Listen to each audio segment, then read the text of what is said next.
Present. Commissioner Buffalini. Vice Mayor McDonald. Present. Mayor Anderson. Present. Item number 3 is prayer and pledge.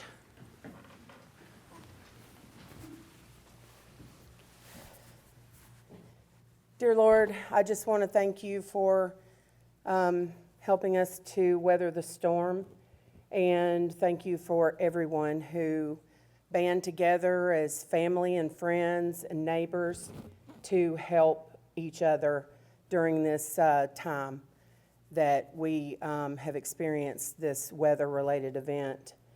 I pray for those who are sick and those who are still trying to recover from the storms of the last week and a half. Please be with this board, help us to make good decisions, guide us, and do the best for our community. In Jesus' name, amen. I pledge allegiance to the flag of the United States of America and to the republic for which it stands, one nation, under God, indivisible, with liberty and justice for all.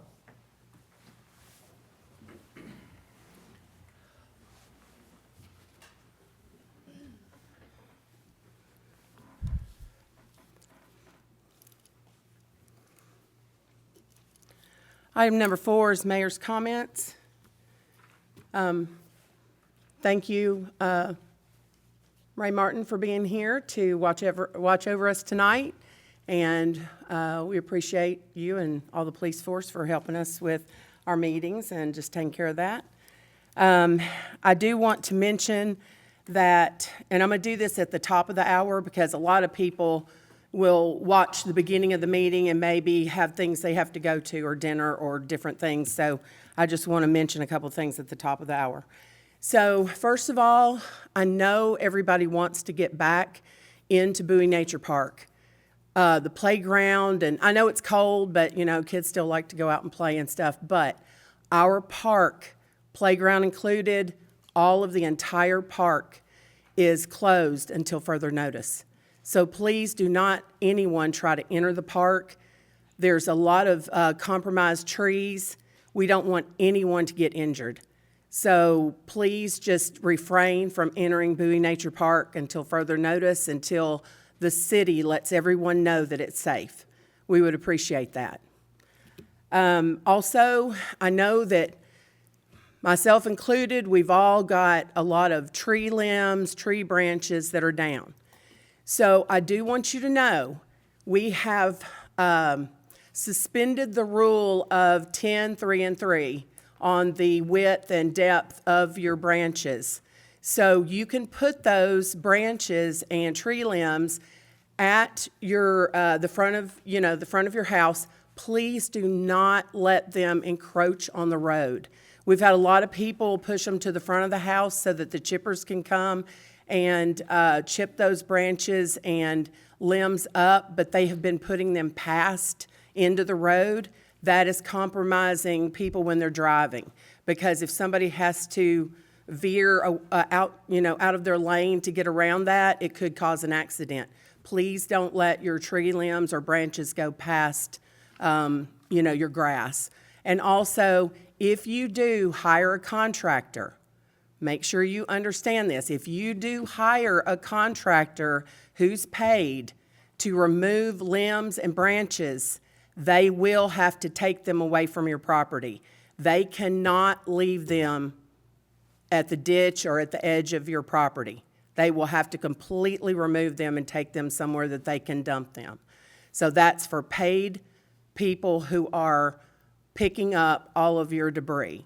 But if if neighbors are helping neighbors, you're doing it yourself, your church is getting together, the Boy Scout, whoever, if it's not paid, then you can leave, as much as you can at the edge of the road to be chipped.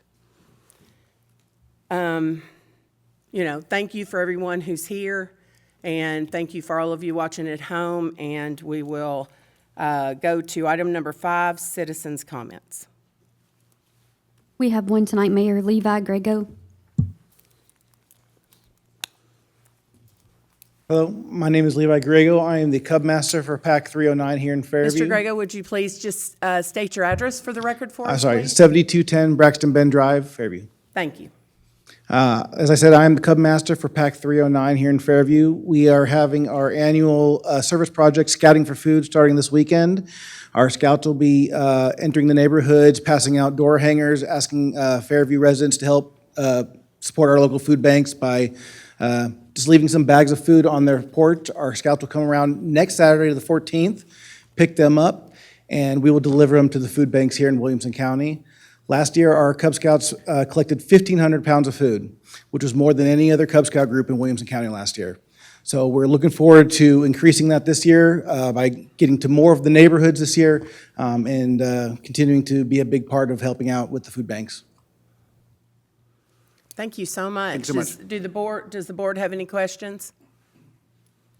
Mayor, Commissioner Buffalini? where can we deliver food, or is there a local spot we can, other than the school? Is it?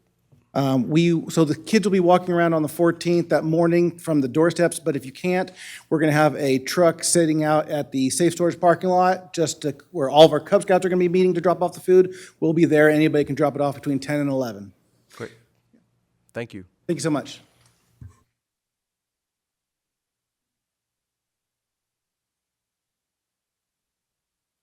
Item number 6 is approval of the agenda. Motion to approve. Second.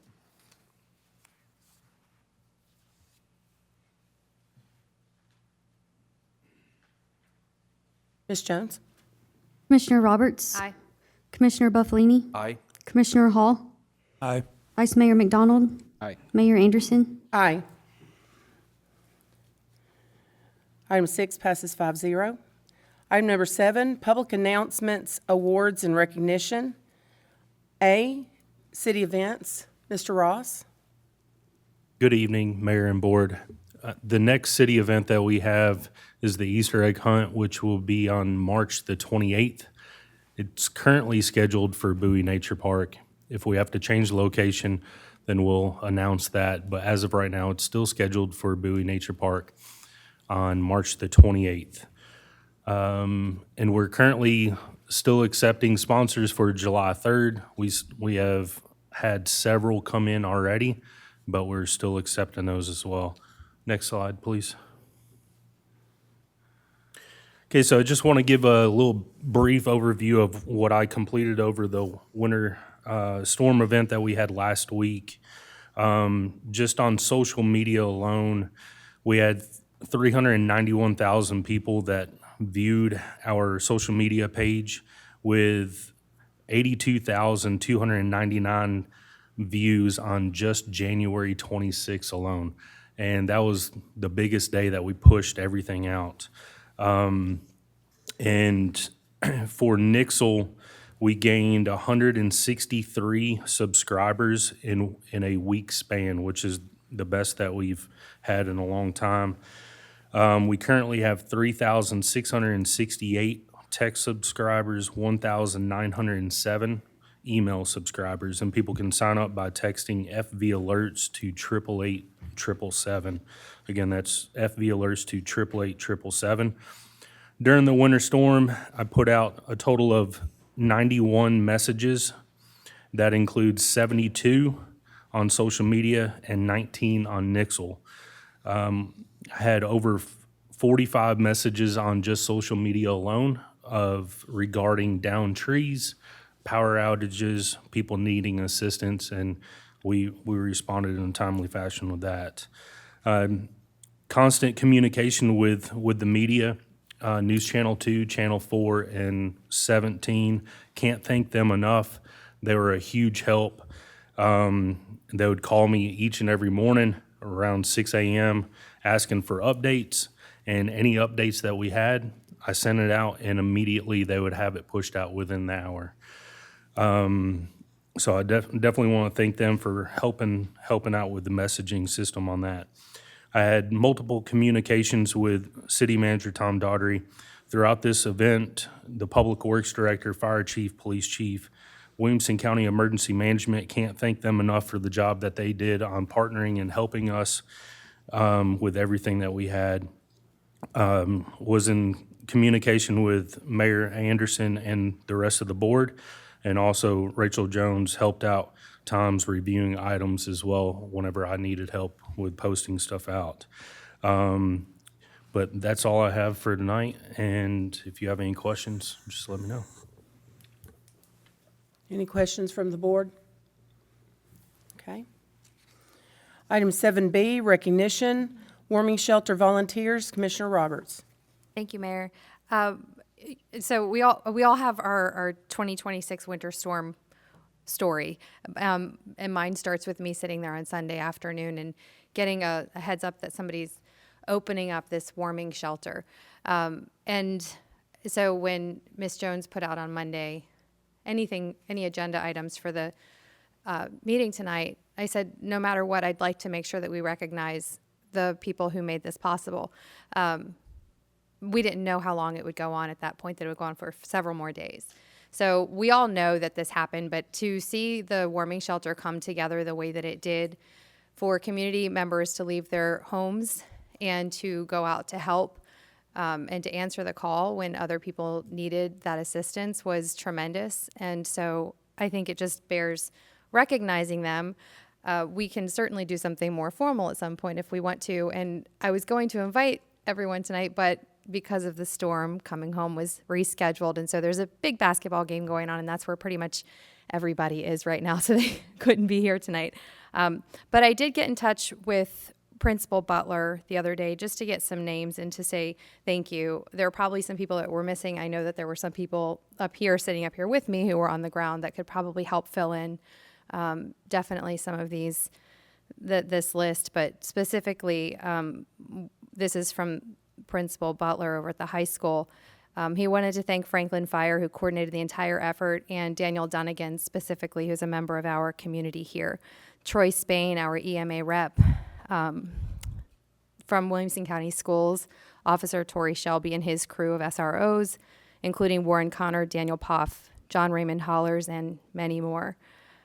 Miss Maggie and her husband, Scott Henderson, were the food service managers. They were there Sunday through Thursday. They opened the kitchen and did a tremendous amount of work. And knowing their story, if you don't know them, if you get to know their story, it's tremendous. And their heart for service is huge. We just can't thank them enough for what they've done. And again, to thank Principal Butler and his wife, Corey, the Williamson County government, Mary Spain, Sherry Anderson, and then lots of people from the Williamson County schools.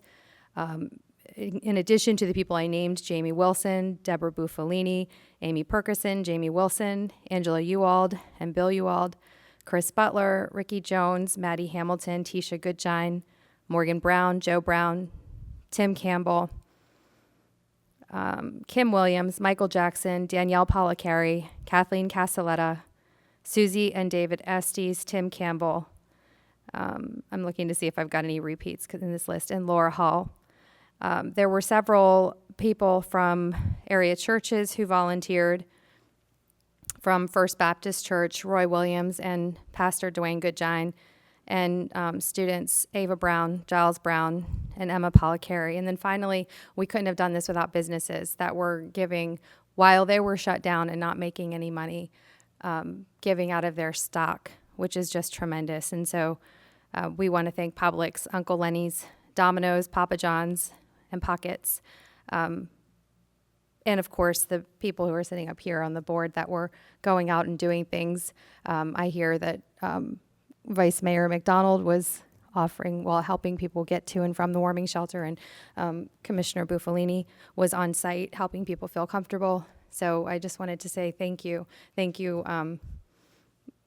thank you, Officer Martin. You were there, and you've got stories to tell. I think it was a really busy time, dangerous and really welcome and wonderful. People were really grateful for it. It was hard to sit home and watch the people calling for help and saying that they were cold. And you kept them warm and you kept them fed. And that's just a wonderful thing.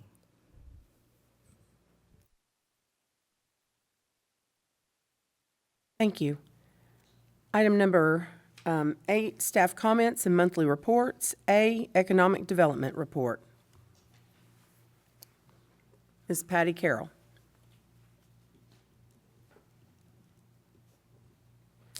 Good evening. How are y'all? It's been the longest month ever.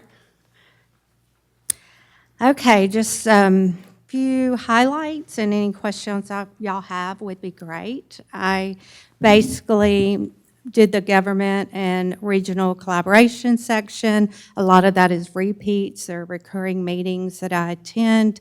I do want to thank the mayor and Commissioner Roberts for attending the Williamson County Safety Action Plan. I thought that was good information.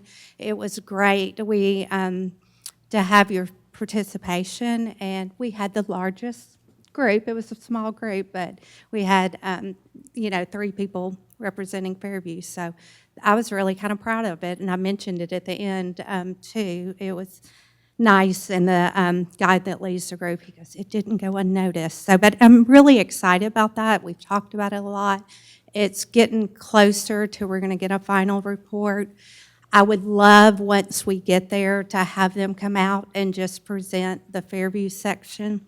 I think y'all would like to see it, and I think it's going to be very beneficial when we get to the point of going after grants. So I'm really excited about that. A few other things I mentioned in the report, and I kind of did I knew like y'all might be really interested in like the summary of the GovCon, because the Governor Bill Lee came, and I had some opportunities to go to breakout sections, and so I thought some of that was interesting and you might want to read about. I won't read the whole thing, but if you have any questions, I got to pick out my breakout sessions, so I did, things that I just thought was interested and I could bring back to the group. So that was some of it. And then also, I did have the unique opportunity to do the Williamson Ford trip this year. GNRC randomly offered to sponsor me to go, and I had never gotten to go. It was something that when I was mayor, it just wasn't in the budget, so I didn't get an opportunity to do that. And it's great, and as y'all have heard before, it's a collaboration between your local leaders and just bringing new ideas back, and then just being able to discuss with, it's not just elected officials, it's CEO and school representatives, so come back and discuss these problems and the needs. So thought that was really interesting. I highlighted a few things. Of course, Minnesota, there's a lot going on right now, so, and they're way different than Tennessee. Their politics is way different, and but they have some of the same problems. Like, they had to come up with innovative ways after COVID. They had all these empty buildings, and they had to revise the buildings, and they had to be creative, so that was interesting. Some of the stuff that they were doing, of course, the Mall of America, hearing their leaders talk about, because malls are kind of not the big thing right now, and how they keep reinventing themselves, so that was really interesting. One of my favorite things was the French immersion program that they do, and they have a Spanish also, but we went to the school, got to see the school, got to listen to their school superintendent, and it was just a really neat concept on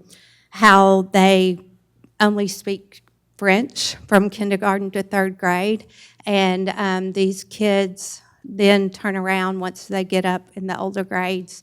They start teaching them in English. It was very interesting, and their test scores are great, because we were all wondering how would this affect. Williamson County Schools have often brought things back from these trips, like the Innovation Center, some of those great programs that we're really proud of in Williamson County Schools all came from these tours of going to different communities and bringing it back. So those are some of the highlights. I can go into more detail, but I just, for this report, wanted to keep it kind of basic. Other things, listed events I went to, which a lot of y'all know or either are there. So those are listed. Also, attracting new businesses. I'm still working with the headquarters that is trying to relocate to Fairview.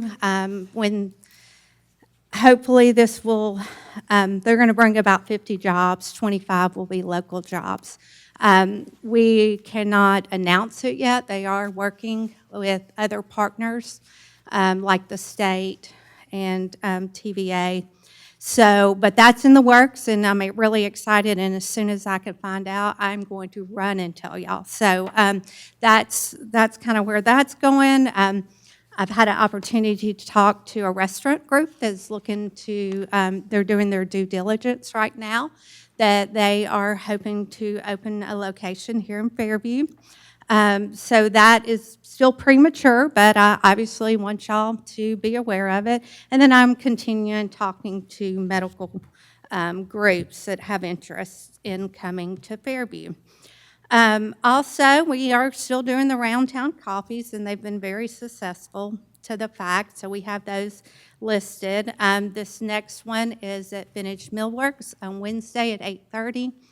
Really excited about that. It is on 96. I've had a lot of people already ask where it is. You drive by it all the time and you don't know it. There is a sign out there, and it's right across from the Innovation Garden Center.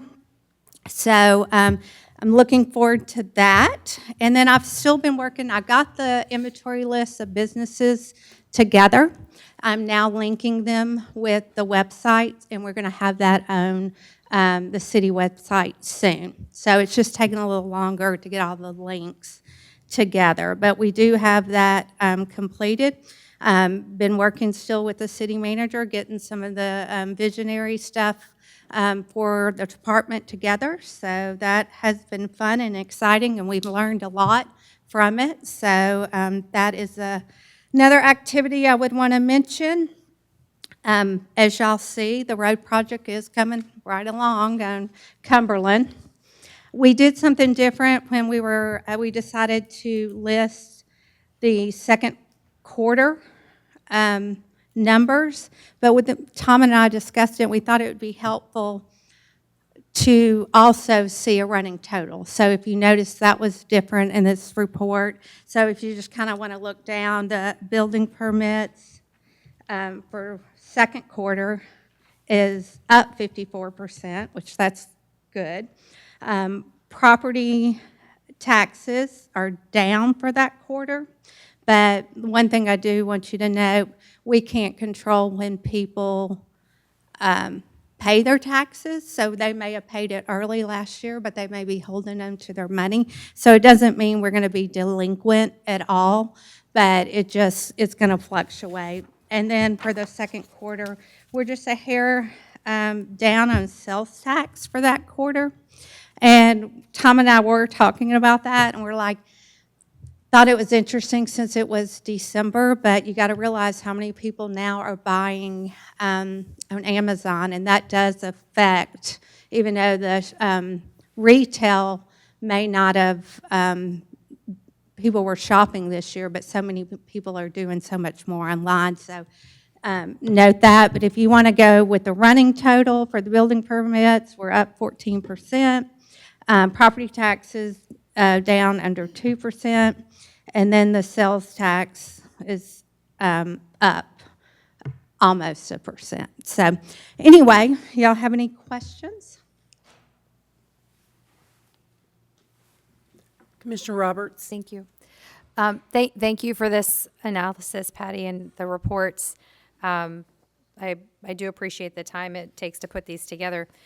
I'm just kind of curious with the trip to Minnesota. You mentioned that in the past, tours of different communities have brought ideas back. You gave some examples. Was there anything that stood out to you from this trip that you think you could bring back to Fairview? Well, there is something that stood out to me. It's going to be a hard sell, but we need, and this is what I love about it, is we can have these discussions. We may not be able to fix it, but I've sat around in meetings for a long time about affordable housing, and nobody wants it next door to them. They don't want, low-income housing, and I get it. but we're at the point now, Williamson County is no longer affordable. Families are moving out. Kids are not being able to stay in their own community. It's a conversation all over Williamson County. So one of the things that I thought was really interesting, and it doesn't mean we couldn't get there, I just don't know that we're right there right now. And that's something that I think as y'all continue to discuss and, decide what directions. Minnesota, actually, there's a town in Minnesota where they bought the property.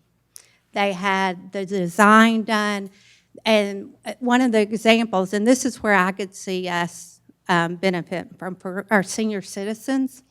They bought the property, designed the property, got the grants to build a affordable workforce for, not really work, it would be workforce if it wasn't seniors, but affordable for senior. But then they sold off the other sections of the property that covered and paid for themselves. So they decided what their need was. Then they developed the property, they had retail, restaurants, shopping. So I thought it was creative. I thought if we had a blank checkbook, like that would be really neat to see what that looked like. And a lot of people in the whole county, was thinking, even though we know Williamson County, it's expensive, we know that from buying land, we would have to invest some money. So are we there yet? I don't know, but it's worth having conversation. So I found there was a lot of things there that even though we couldn't run home and do it, like we might be able to look at like the French immersion program and stuff, that stuff we could do within a couple years. We may not be there, but just having the conversation, because we realized for so long, at first it was affordable low income, then it was affordable house, now it's workforce housing. But either way, every Williamson County community is struggling with the same issues that the nurses, the teachers, your police and fire, they can't afford to live in the community they work in. And so it's just a real conversation. I don't know the answer, but I think it was very interesting, and I think it's something we could have some think groups. So like what something do we need? Like I kind of keyed in on the senior section because we struggle with that. We don't really have a place.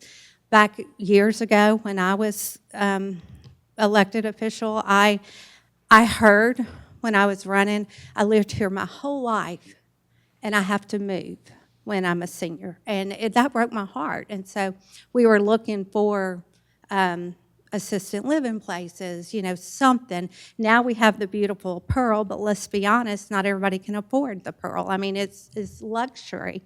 But we have to start thinking about that. We really don't want somebody that spent 75 years serving their community, then all of a sudden have to move to Brentwood or Franklin just because, or Bellevue. So we really need to think about that, and I think there were conversations worth having. I don't know that we have the solution. One thing about Minnesota is they didn't mind taxing their citizens, and we don't necessarily, that's not the Williamson County way. We're not going to just, handle those issues that way. And but if you don't have the conversation, you don't start thinking outside the box, this problem will never end. And the farther it has gone along, the worse it is, and then the more expensive the land is. So if the board ever, I know we got a lot of projects that are on the radar that need to go way before something like that, but it's something that, when you come up with the new 2040 plan, when we do that, maybe we can really have some deep conversation with citizens and say, how would this look? And I know that this board and prior members, tried to get some more townhomes and, stuff that are more affordable, but they're still expensive. So, just thinking outside the box, we don't want a city of townhomes either. So, what's some multi-use subdivisions that could help with some of this, different price points. So anyway, that was something I enjoyed having the conversation about, because for a long time we've had these conversations, and I always said Fairview was the affordable housing for Williamson County, but we're not that anymore. So it's just the nature of the growth. But Middle Tennessee, all of Tennessee, we had this influx of people moving in. The prices have jacked up, and we're at the point where, we got, as y'all are well aware of, we have traffic issues, we have growth issues. So they're all just things that you do need to talk about, and we need to see, like, where do we go from here? And what can we do? We may not have been able to take this situation and buy property and build affordable houses, but what can we do? Can we partner with developers? Can we offer incentives? Like if you build a portion of this, there's things that we're not doing that we could do that maybe help the problem. Also, a developer comes in, they do a plan. I wouldn't be afraid. I would ask, this is what our community needs. Can you provide that in this subdivision? I think we can think out of the box and kind of do some of that stuff. And, I don't know, may not be the popular thing or what y'all want to hear, but it's definitely something to think about. Thank you. I'm always happy to have creative thinking.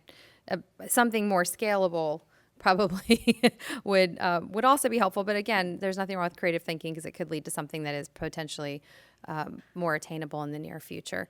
I have one other question, just because if we all venture back to the summertime when we had a conversation about this position and the questions about the feasibility of maintaining a position at this level for the amount of the return on the investment, and the project that you undertook was to do a multi-step document that gave us the SWOT analysis and the overall economic layout of the city, and then some goals for the years to come. Can you tell us about the process of writing that and what your major takeaways were from that process? Well, it is something that Tom basically took the lead on.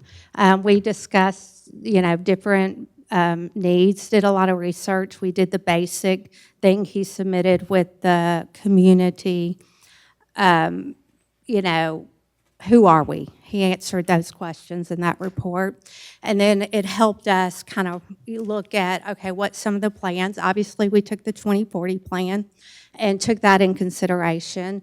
We talked about goals for me to achieve. One of them is, which I hope to be presenting really soon, Invest Fairview, like what's some ways that we can get the community collaborating, raising money, and getting some of these projects that are desirable. So that's, some of the things that we talked about. Obviously, I am, trying to make sure I'm tracking what we're doing, growth, and, that's some of the stuff that I'm working on. Of course, a lot of the things is what I presented at the workshop with y'all, but there's, I don't have the report in front of me, but, there's several things that we just talked about. What did the position look like, and what would I be doing? And so those are all things we already kind of knew, but we looked at opportunities to take the basic knowledge of what we knew and put it into goals, like, what are we going to be doing? So what would you say for the rest of this fiscal year are your goals? Well, I'm doing that Invest Fairview, so that's a real big project that I'm going to do. Also, I'm looking at expanding some of the services. I did the lunch and learn, so we're bringing community businesses in. Also, it was on the 2040. I don't mean to bounce around because I didn't plan on going over this, but so if I need to go back, I will. But so basically, hotels, going after, we need lodging. That was something that was on the 2040 plan we all need. So what were some ways? Also putting out marketing tools that we could use. So that's obviously going to be in a this year kind of goal. So those are just a couple. I can get some more answers for you, but right off, unless Tom wants to jump in, what else I've missed, but just off of the top of my head, those are main focuses. Also, I'm looking at the interstate area. Now, that's not going to be a this year goal, but I'm looking at grants, opportunities to clean up when we get off at Exit 40. I was really excited about the lighting project. So that is something in the near future that we're looking at. Also going after grants. There's several opportunities. Matter of fact, Ethan and I met with an engineering company who today that they would offer to send somebody and talk about different grants. So that's something that we see my role as, and then just continue, too well that so much of my job, I kind of have my hands on a lot of transportation issues with GNRC just from the experience attending those meetings. And that's something that I'm going to continue to do. Me having a presence in the community, being that constant contact that, y'all might be able to go to an event, but you have another job, somebody can reach out to me. So I continue to be a representative for the community out in the rest of the county in Middle Tennessee. Mayor? Commissioner Buffalini? Thank you, Mrs. Carroll, for this report. A couple of questions that I do have. How long have you been in this position now? It'll be 2 years in April. Okay. In the past 2 years, of all the business leads that are in this report, how many are still active and how many have been closed, or how many are just dead leads? Oh, they're all, the 3 that I've listed are all active. Okay. Yeah, I did have a manufacturer that it died that I mentioned in the earlier. We just could never find the property. And so that did go away. But yeah, they're all active. Okay. You mentioned something about a visionary. Can you explain a little bit about that? A visionary, like You the mentioned a visionary report earlier. Invest Fairview. Is that your visionary? Did I say visionary? But Yeah. I don't know. That's why I questioned it. I'm looking at That's fine. the Invest Fairview. I'm planning on I want y'all to kind of look over it, make sure that we have the same thing, but I would like to bring community members together that just have a passion. It may be that y'all decide that, hey, we really want to look at the Veterans Park Fishing Pier. And if that's what, I want your input too, but we want the community. Maybe we can come up with a list of 2 or 3 things that people are really interested in. And then we can pick one and focus on that and just start doing like we did for Bowie Park with the playground both times. The community members were, essential for helping fund that. Obviously, there's grant opportunities, but any dollars that we bring in, we can use for a match. So that's a great opportunity to, especially we have such a big wish list. So I think kind of coming together and deciding, what y'all's vision, what the community's vision, I see myself playing a big role in that. I really want to be able to sit around the table with the citizens and, have their expertise and input and what they would like to see. A lot of the same things that people want now are things we wanted 10 years ago. But how do we make it happen? Y'all have the opportunity to be the board that carries us into the future. You get some of the stuff done because you don't have the financial restraints. Now, obviously, you don't have a blank check either, but you do have opportunities to get some of these dreams and visions for our community done. Great, thank you. What's the status of the lighting project up on the interstate? We are still in line. They're going to finish, I think it was Mount Juliet or one of the other areas, and as soon as that was done, last time I checked, we are still in the design review, and we don't have a start date yet, and they haven't posted anything online yet. Well, I know that we have to use that money by December 2026, isn't We- that correct? Yeah, we went ahead and they gave us when they got the estimate costs. Right. And so we were able to go ahead and spend the money, and we're next as soon as they finish. So I'll continue to try to get the date on that, but as of right now, their hopes was, we will get some concrete information moving forward, like dates, when they're going to start, go out to bid.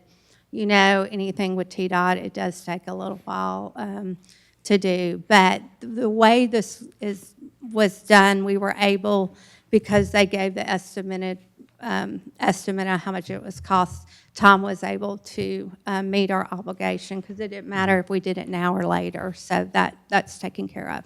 Right. Where do you see your position in, say, the next 2 years? We've already had 2 years, in the next 2 years, and do you see your position growing as far as staff under you, the department? How many do you see, and what roles do you see? Yeah. I would love one day for us to have an official grant writer on staff, but that's an expensive one. There's a lot of community, there's a lot of services like engineers that we use that offer that service. So I think it's just more right now partnership, but, if the financials were there and I think we could really use some grants right now. We got a police station, a fire station. So I'm in the process of gathering opportunities, companies, who could we use, what services. So I think, that would be great. Right now, I'm a jack of all trades. I have a focus. I'm out doing public relations. I'm out supporting businesses. I'm trying to recruit businesses. But if Ethan needed something or Tom needed something, I step in any role that I can. I love my job. I've had a blast doing my job. I feel appreciated.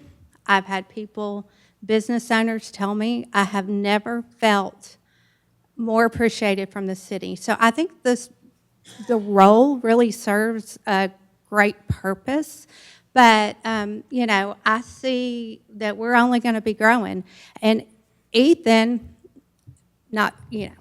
we all know Ethan's busy. He's got a lot going on. So it's sometimes I can just be that buffer to see, should we, is this something Ethan needs to handle, or can I answer the question?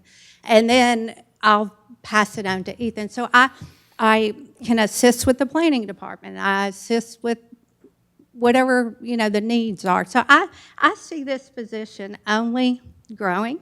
I see it as a necessary position. I think one of the problems that we've had in the past is, right now we have some active board members getting out into Williamson County, and I love it and appreciate it, and I told y'all, I think it's great. But we haven't always had that. And if you want to be a part of Williamson County, we have to be present. We got to, for so long we've done, we're on this island, leave us alone, we'll leave you. But Williamson County, all the mayors, it's a collaboration. Everybody's working together, and we got to show up, and we got to show that we're team players, and we view ourselves as an important part of Williamson County. So if nothing else, I mean, and I think we're going to have some exciting things to announce in the near future.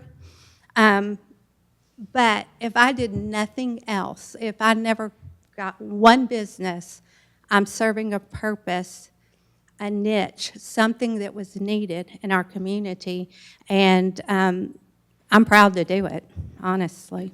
Thank you very much. I'm sorry, I have one more thing. I apologize. The trip that you went on to Minnesota, the state that's being investigated for a massive amount of fraud and all the other stuff. I did laugh at that when Yeah. I came back. I was like, "Ooh!" Yeah. So I'm just curious if perhaps maybe one day we can arrange a workshop to go over what you and our mayor have been through there, what you guys have learned there, to bring back to the board that we can implement or have better ideas in the city. I know you brushed upon it briefly here, but I think it would be beneficial to all of the board just to hear more about what you and the mayor have been through in Minnesota, what you've witnessed, what you've heard, your notes you took, and just to go over everything, just so, you know, it's a trip that we can all experience. Yeah. Well, I'm happy to do it. I do. I have some more detailed stuff. I'm sure she got different things than I did, just because, you know, we're all free thinkers. But that I did highlight the basics of the trip in my report. Now, I have more detailed if you want it, and I can give it to you. But I think the conversations that we had, and, you know, like I was talking about, of how could we address our own issue of affordable houses, I'd love to sit around and talk about it. I have great opinions on it, and I've learned, you know, a lot. I do know that we don't operate like Minnesota, and sure, if we would like to tax our citizens, sure, we could probably do some of these things, but I don't even think that would be the top of the list, because we have some real needs, some safety needs that are going to be way more important right now. But if we could get a visionary ideal in the 2040 plan, when we update the new plan, whenever that comes, it gives us a goal. It gives future boards a goal of something that we can work towards. And so to me, that alone, that's worth it. It's a conversation that all of Williamson County has, and they have had it for years. And but yeah, whatever, I'm game. I don't, Robert? thanks. Oh, yes, go ahead. You first. Commissioner Hall? Thank you. Thank you, Board. Just like to encourage the Board. Ms. Carroll had reached out to me some time ago, and I believe it was on the one that we've lost already, seeing if I knew any areas that might be for sale, commercial mostly.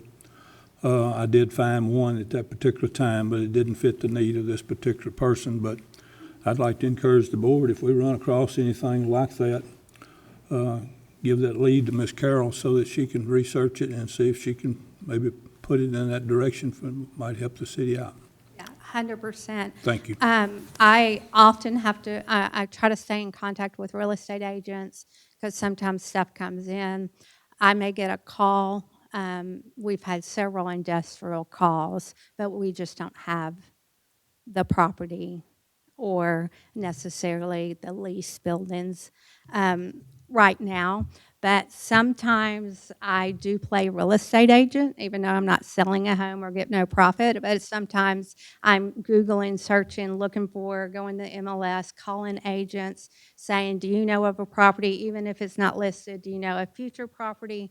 That does kind of, being a small community, I'm able to jump on it and try to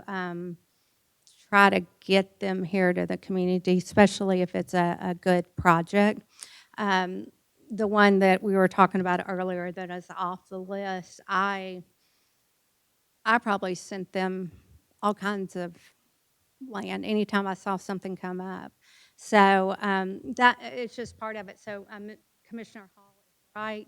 If y'all know something, you hear something, if you see a way that I can plug in to the community, I would love to do it. I'd welcome it. Mr. Roberts? Thank you, Mayor. So I'm circling back around because I got to listen to what Commissioner Buffalini said and Commissioner Hall's comments and what you're saying, and I've just got a couple of other things real quick.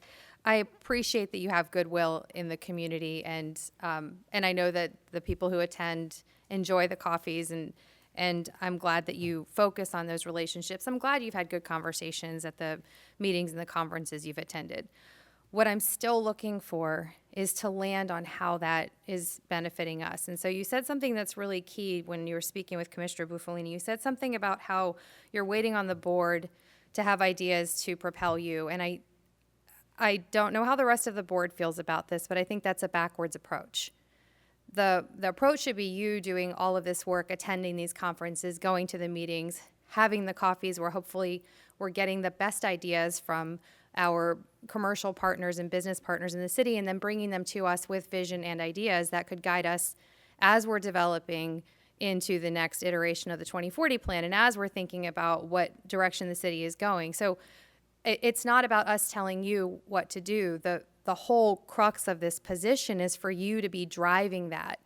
So still to see it land on identifiable goals that have a attainable outcome, a measure of success, and how it will actually benefit our community. And so I like the idea of creative thinking and the affordable housing, and maybe for long-term or just for the idea of having an exercise in creative thinking and communication is great, but it doesn't land us anywhere. And to talk about perhaps a future grant writer is fine, but we don't have that right now. So today, we have to think about what we're doing today. And so I'm still asking the same question I've been asking for a long time, which is for specific goals, because we went through this whole process, and it sounds like Mr. Daugherty led through the process, which I'm wondering how that interaction went with you too, and what you learned through it that would help you with the goals. And to be a little bit more specific, just looking at the report from tonight, I see the analysis of the different types of revenue generated from different sources of city income through the property taxes, sales tax, and building permit revenue. And it calls it an analysis, but these are just charts. So what's the analysis? What's the narrative? What's the story that's being told? What's the action item that comes out of this for you? How can you use trends over the years to tell us what you can expect and where that would go? That's still the question that I have. I'm still looking for the answer to that. And we talked about this and we said, let's have a report, let's have a 6-month. And now we're still sitting here waiting for that. So I appreciate the goodwill, but I haven't seen the needle move. Yeah, I appreciate your comments, and I do want to step back and maybe if I didn't come across the right way or misspoke, the only reason I want your input is because y'all seem to want to have a lot of input in it all, and you have your visions. We did the MTask, what's your goals? So I thought if you decide what it is, I can go after it. I can present stuff all day long if that's what you want. Once I know what you want, I can do it. Tom and I worked together on the report. I think he's been sending the reports. I'm happy to review it. I was not prepared to review the report, but I mean, I think you have seen a lot of effort. I'm trying to really zone in to what the department looks like, but I'm trying to work with y'all to get your vision. I think that, I just told you, I met with somebody today that we could partner with for grants, and we're going to do a follow-up meeting. So there's things that are moving forward. I am glad to come up with projects I want to do, if that's what you want. I think I have a good grasp on the community, and I'm happy to do that. And I can present it, and y'all could decide if you like it or not, but I just don't know how much energy you want me to spend on Patty Carroll's ideal because you are the elected board. I don't want you to spend any energy on anything that's a desire because any person wants it. I want evidence-based, economically development-focused ideas that are based on tangible outcomes. And there are plenty of communities that you could visit, that you could talk to, that have followed through on these analyses and come up with something.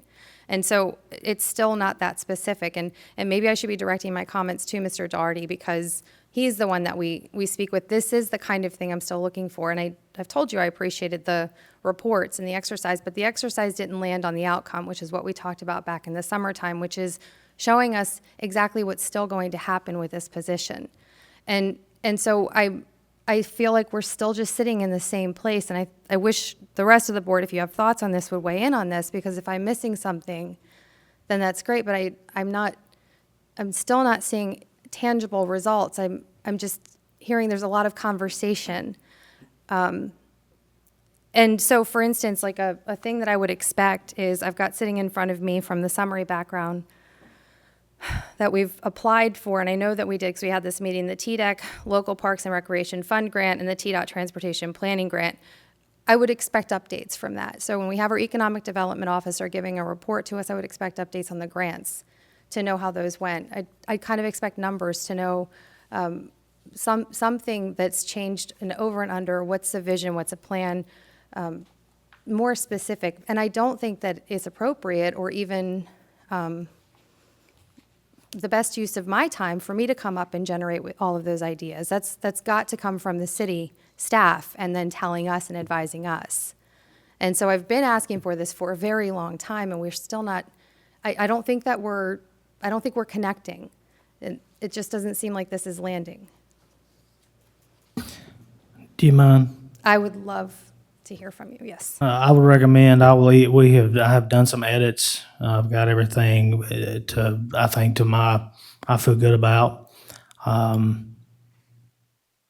believe it's pretty straightforward on some of the goals we want to obtain.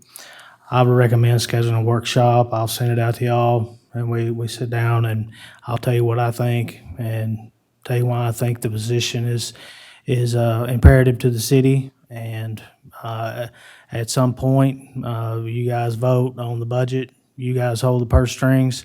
But I think there's really nothing else that can be said here tonight. I will get that out this next week, and I will schedule a workshop, and let's put it out on the table, and then come budget time, do what you need to do. Mayor? Commissioner Buffalini? Thank you, Mr. Doherty. I respect what you said, and I appreciate everything that you said there. But what I think we're looking for, we're not saying anything that this position is not warranted for the city of Fairview. I'm sure it is. But in 2 years, we've seen zero return on investment. I disagree. I think we need to move on. This is unproductive. Thank you, sir.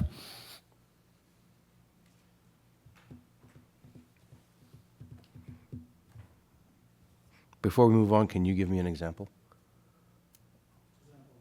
of a return on investment?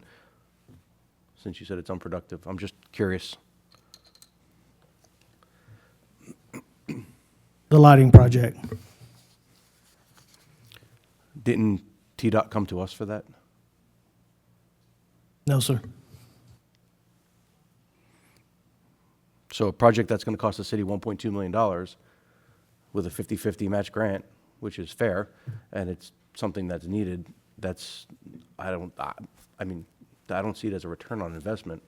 Maybe in 10, 15 years from now, possibly. Well, some people might think 1.2 million is a return on investment. Okay. I do think in the scope of the lighting project, it could change the whole face of that intersection, as if we want to clean it up and draw in more businesses. I think it's 100% economic and community development. Is a safety issue. When we did the safety action plan through the county, it's a hot spot. There's wrecks that happen there. It shows up. So it's not only an economic driver, but it's a safety issue for our citizens that are driving into our community. So, and I mean, there's a lot of businesses my hands have been on. I mean, we're going to have the Community Mortgage Corporate that I was their first contact. I met with them. They're getting ready to open. We don't have the ribbon cutting, but it's coming.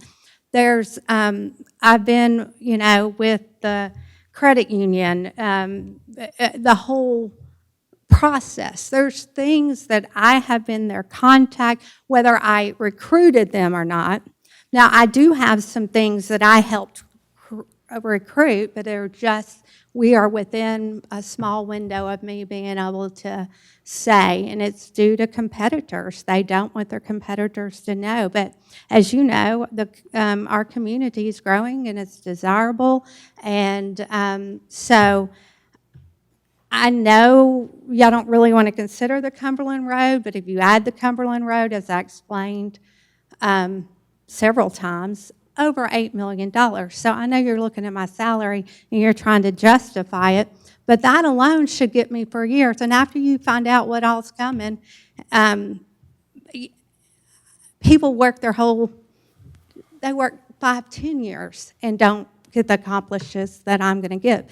But if I'm not providing you what you wanted to know, we'll work on it. We'll continue to try to get that better. I do feel like maybe I need to communicate better, because in no way do I want you to do my job. I don't.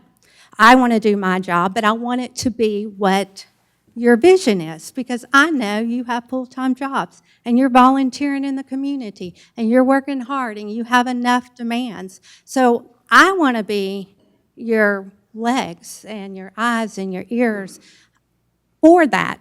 Now, you don't have time to dream up projects, fine. I kind of thought when we did the MTAS planning that's how boards become very productive. You decide what your visions are, and then you have staff help it, make it happen. I will be happy to get this group together. We can meet, we can talk about with the community, and we can present ideals to you and how we would get it and how we would fund it and what would be needed. I'm happy to do that. I just need to know that's what you want to do. The report that Tom had, and I help, but he's the driver, because long after, if I'm here or not, he will be the driver of that position. It's a wonderful report. It helped us a lot. I can't wait until I'm going to be able to use it in other parts of the county. So anyway, I'm happy to do whatever you want. If you want to one-on-one tell me again what I'm not doing or what you need from me, I'm happy to do it. Anything else? Anything else from the board? Okay, so I was just waiting for everybody to finish. So I have a vision, which you brought up 2 different items that I think Fairview desperately needs, and you brought the items up, so I'm going to expound on that. So we've had 2 Little League World Series here, and basically the people that come here to participate, and I'm talking close to 2,000 people here when we have the Little League World Series. We have no hotels, and I know that you have been actively working to try to land us hotels out by the interstate, which would help, because what happens when we have Little League World Series, the people come in, and if you've got 2,000 people come into our community and they have to stay somewhere else, they're going to eat somewhere else, they're going to shop somewhere else. So hotels, a hotel, a nice large hotel or a couple would be something that I could see benefiting Fairview economically. And I'm looking at out near the interstate. You absolutely were the person who brought the interstate lighting to Fairview. I can tell you, living here for over 30 years, out by the interstate, if anybody, I don't know if any of the board has ventured out there to see beside Denny's what goes on. I have. And it's because it's so dark out there that all that goes on. When that whole area is lit, it's going to encourage people to see our city differently and want to come here, hotels, restaurants, and it will light up that whole area. Officer Roberts, I was going to my mother's house when she lived in Antioch, and I was hitting the interstate, and it was at night, and it was very dark out there. Officer Roberts almost in front of my face got T-boned.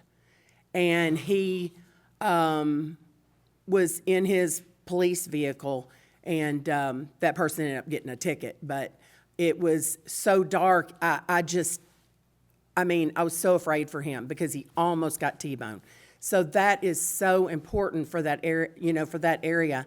Also, I hate it when I used to live out on Highway 96, and when I'd come home because I worked in Nashville at the time, I would get off that exit and I would think, man, this is what people who stop in Fairview or don't stop in Fairview are seeing. So this is all about our economic development and how we can develop. My vision is developing that area into a desirable place for people to say, I want to stop in that town. I want to spend my money in that town. Hotels at the interstate where our people who come here for events can stay and spend their money economically, impacting our community. So reaching out to hotels to acquire them, that you brought that up, that's important. Lighting that area, and just keeping it safe out there, but also it just being a place where I know that when I'm traveling down the interstate going somewhere, I'm looking and I'm going, not going to stop there. And I know we've all been there. Not going to stop there. But when it's lit and inviting and you have, maybe somebody's very tired and they need to stop and you have a hotel that, they can stop, but it's all just an inviting exit. I want when people get off our exit to say, wow, this is Fairview. I want to experience this community. I want to spend my money here.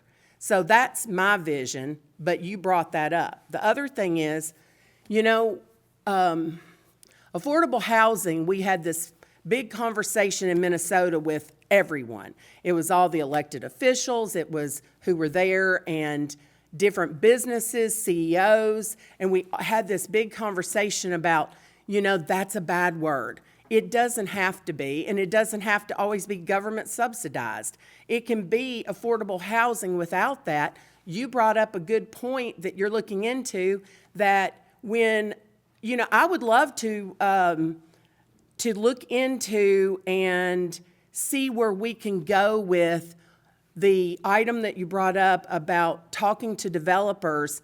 And I know it's everybody wants these subdivisions to be an acre. But let me tell you something. Only the rich can afford a house on an acre lot, I'm just saying, because you're talking upwards of $1 million.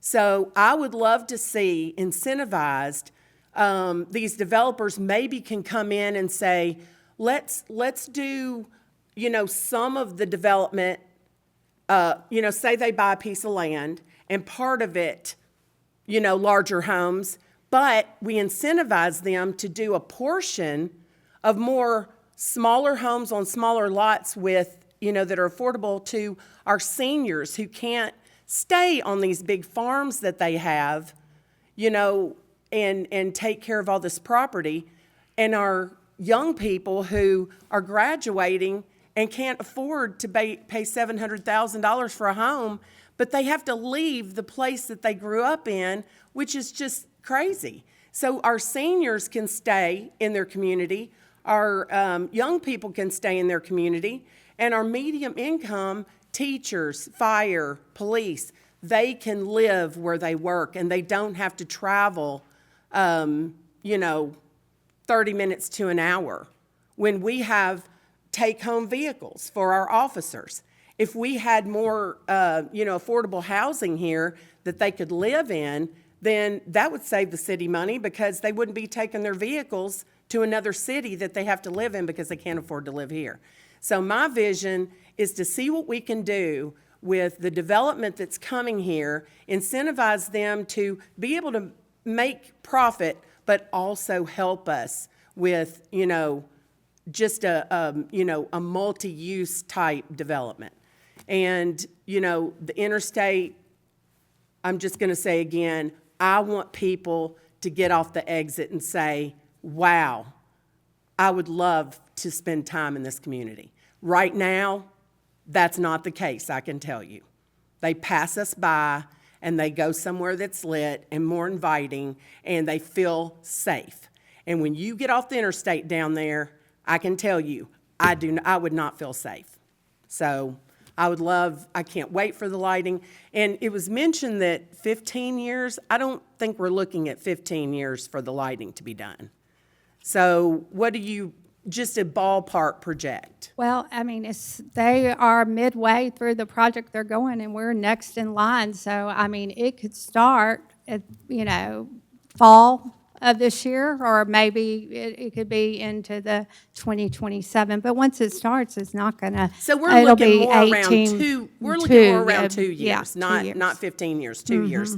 And I tell you right now, that's gonna make a huge difference for our community. So if you want a vision, I'm saying hotels, the interstate, whatever we can do there to invite people, and, incentivizing developers to bring in, a multi-use type situation where we benefit people who can afford and benefit people in our community who need a product that will, they can afford to be able to live here. So that's mine.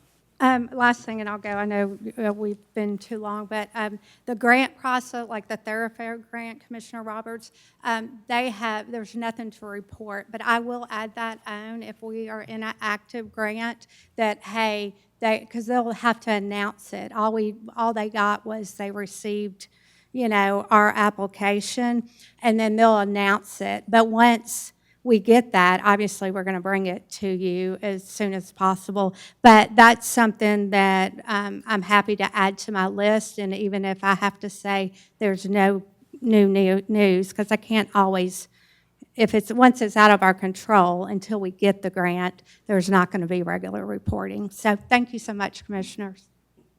Mayor, I've got to put this out there. Commissioner Hall? This is just, Is it for Patty? yes. Okay. Back when I was city manager, she was mayor. She and I actually recruited the medical center next door to the Papa John's area, right down the road. Spent many hours and many meetings with the director of TriStar Medical Center. We also got the $1 million grant for the multimodal sidewalk grant that was going to connect at Bowie Park on the south side of 100 back all the way down to Walmart. And I think that money is being held still to this day. But when the new administration come in, and I know COVID probably had something to do with slowing that up, but we went several years without any attendance at GNRC, without anybody promoting the city of Fairview. And I just don't believe that you can get the confidence back in all these projects and everything all overnight. I know it's been 1.5 to 2 years, but I think there's some good things coming, and I have given Ms. Carroll a few pieces of property that I know that's for sale, other than the one. And hopefully one day they'll hit on one, but that's just my opinion, that I think that the several years that there wasn't any economic development from Fairview, that's hurt us getting back in the market, so to speak. So that's just my opinion. Thank you. And I did want to say one other thing. I looked into this, and there's not one city that I know of in our area that doesn't have an economic development department. And they know how important economic development is to do things that our staff that's so busy cannot be involved in. They're the ones reaching out to the businesses, and maybe they don't come overnight, but it's a process. And one thing that we didn't mention is when we were in Minnesota, all of the leadership and CEOs of Casey's, which they are coming here, they spoke with us and are very excited to be in Fairview. And without, that conversation, I mean, I'm not saying they wouldn't decide to be here, but boy, we had an entire several hours to, promote Fairview to them. So you didn't mention that that's already, that's happening. So, and I know there's a lot of people who are excited about Casey's coming here, so. Well, I mean, I do a lot of stuff that I don't forget to mention. I mean, there's several hotel owners in the Williamson County and surrounding areas that I hit up every time. Matter of fact, I did one this week. So I'm always promoting our community, encouraging people to look at us, especially if it's something we need. Mr. Hall, last thing, the multimodal grant is now tied into the Cumberland Road. So it is happening. It just got merged together. So anything else? Thank you, Commissioners. Thank you.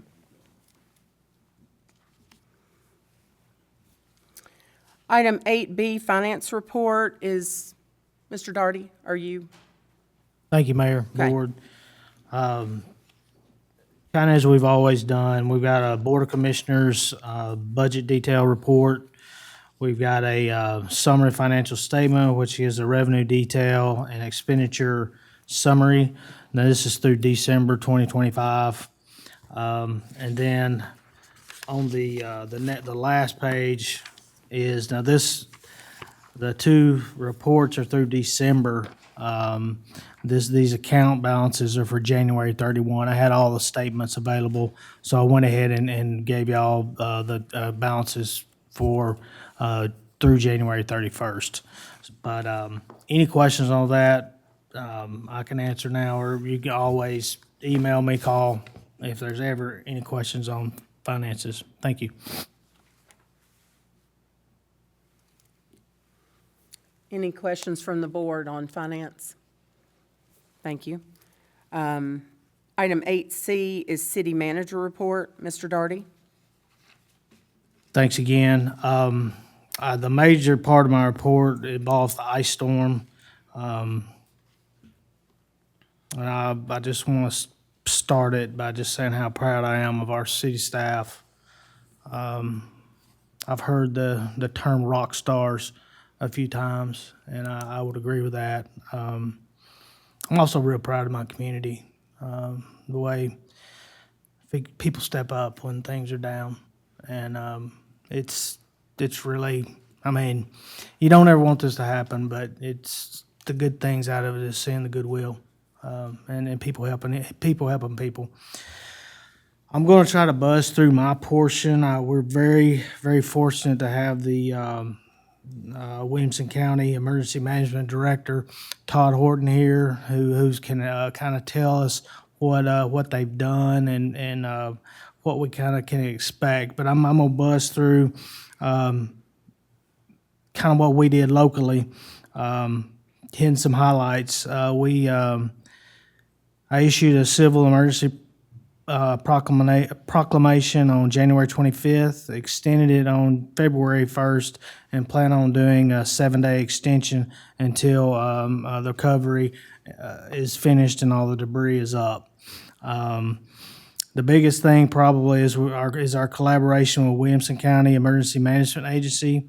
We established and managed the warming station at Fairview High School, provided guidance on record keeping and procedures, managing the city's TEMA and FEMA disaster recovery expense reimbursements.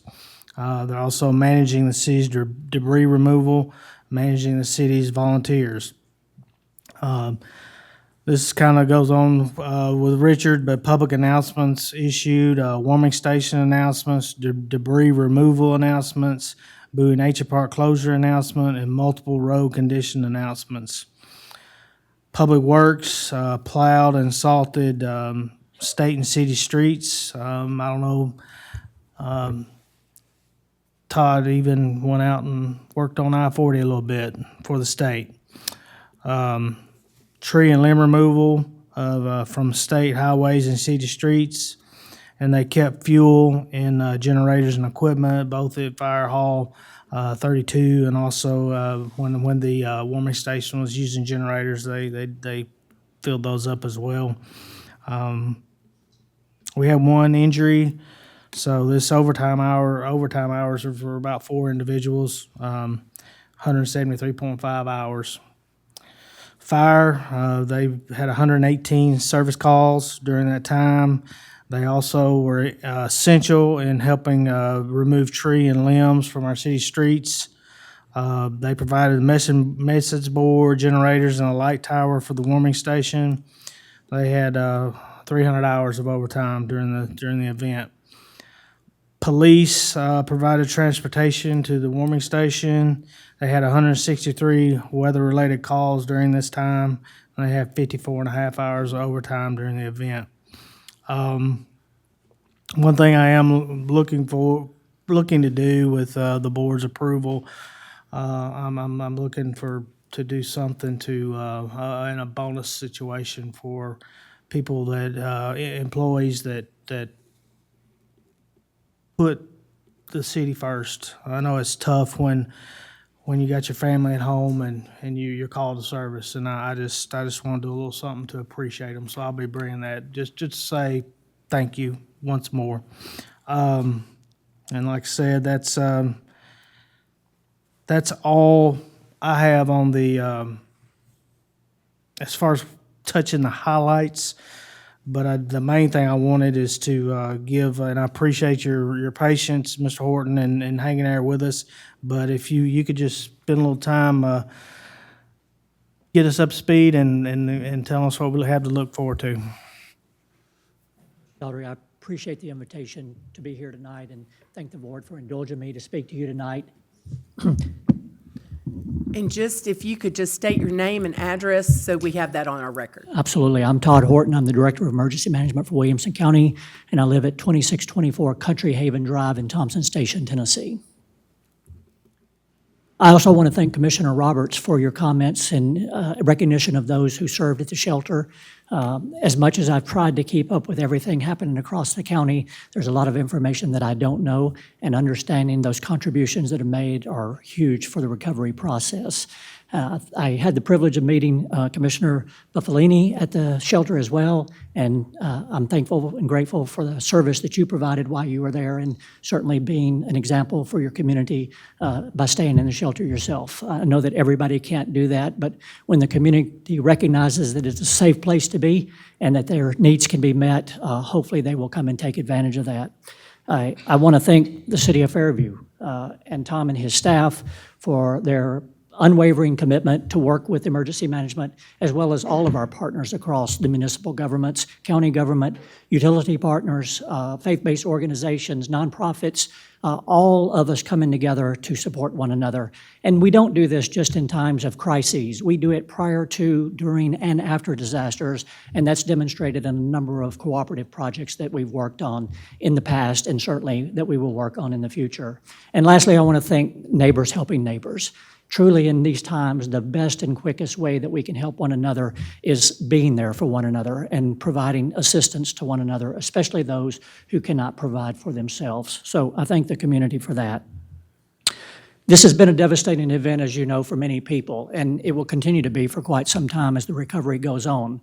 But also, individuals and local governments can learn from this experience, and we will do everything within our power to make sure that we review after-action reports and have meetings to understand how we can better prepare, both individually and a community, for future events such as this. And we will seek grant opportunities and other things to fulfill the unmet needs that we've identified through this and other disasters. And we appreciate your cooperation as we work through that process to support one another. The information that I'm going to share tonight, I want to emphasize, is not generic to the City of Fairview. It is all of Williamson County, and it is no way intended to discredit or contradict anything that the mayor spoke of at the beginning of the meeting or any policies that the City of Fairview has. Obviously, you govern your city and you make your rules based on the will of the board, but this information is simply being provided to you to hopefully give insight of what may be available so that you consider whether you want to alter any of your current practices for funding that may be available as we go through this process. So again, not trying to contradict, just trying to provide information for the board to continue to make good decisions regarding the recovery process. You may know that on January 22nd, Governor Lee issued a state of emergency for all 95 counties. Obviously, as Mr. Tom said, he also issued a local emergency, which is certainly the prerogative of local city managers, and will continue to issue that city emergency as long as he feels it's important to do so. We also activated the Emergency Operations Center to a level 3 to coordinate the overall response to this event. And we invited our 6 municipalities and community partners, as we always do, to join us either in the Emergency Operations Center, or in this case, many chose to join virtually because obviously travel was difficult in the early stages of this event. We also immediately began a public information campaign prior to and during the disaster, which is still ongoing. And Jill Bergen, our External Affairs Officer, works with Richard and all of the other PIOs across the county to try to deliver consistent messages across all platforms so our community is not confused by what's available to them to manage and get through this disaster event. We also established daily briefings that happened every weekend day.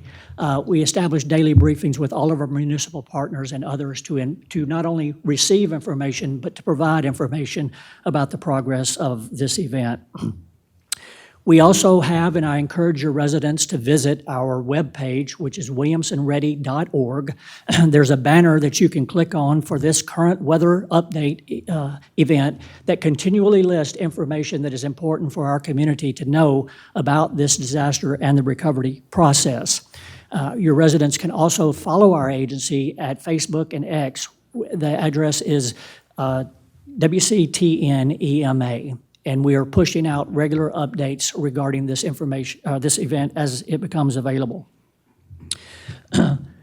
Many people look at the weather and they oftentimes discredit what the weather says simply because oftentimes it's not accurate. But I can say without a doubt that I believe across Williamson County, we took the weather threat seriously and we prepared in advance for it and were able to meet the challenges to a high degree. And again, I'm proud of all of the help that we've gotten. Some of the things that we did, just so that you will know, is we certainly began supporting our local power companies, our utility crews, public works individuals that were out there obviously clearing roads just for the community to be able to get around and emergency services to be able to access. They also provided countless assistance to our utility partners to restore power across our community. Our 911 center increased staffing early on in the event, and we also provided hotels so that employees who lived outside of the county could stay locally so that we could ensure we had 24-hour coverage sufficient to meet the demand and the call increase that we were to expect. Not only did we provide hotels for our local 911 staff, but also we provided it for our law enforcement officers in Williamson County, our emergency management personnel, our highway departments, and our solid waste departments as well. And many of those people also stayed within our emergency operations center where we were able to accommodate that using cots and other things distributed throughout the facility. While several of our emergency generators for our emergency radio system across the county did operate on battery backup, we never lost any emergency radio communication tower site, and communications over that system remained consistent throughout the duration. Williamson Health EMS increased their capabilities across the county, but specifically within Fairview, they added they took their 24-hour unit or a 12-hour unit, and made it a 24-hour unit, which put 2 24-hour units in Fairview during this event. And they also added a district chief to Fairview as well to complement the response. Many of the police and fire departments also increased staffing and, of course, met the demand for the increased call volume that they experienced. We also opened a public shelter, as has been talked about tonight, in the city of Fairview, and we also opened one in Franklin. These shelters were run by by people, volunteers, as well as paid people. I talk about cooperation. Daniel Donegan, who is a resident of Fairview that was mentioned earlier, he is a full-time Franklin Fire Department employee, but because he lives in this area and because the chief recognizes the need and the cooperation, he committed him to be here to run that shelter along with support from others. And we're grateful for, again, those cooperations we have with various organizations and county and city governments throughout this event. Williams County Sheriff's Department provided transportation for any resident who needed transportation to or from the shelter.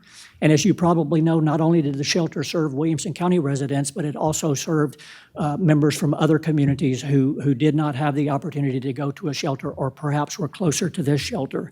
And of course, the schools did a phenomenal job in providing food as well for those shelter operations, with One Generation Away providing the initial food for the Franklin shelter simply because staff was not able to get there and provide the food for the first few days of that opening.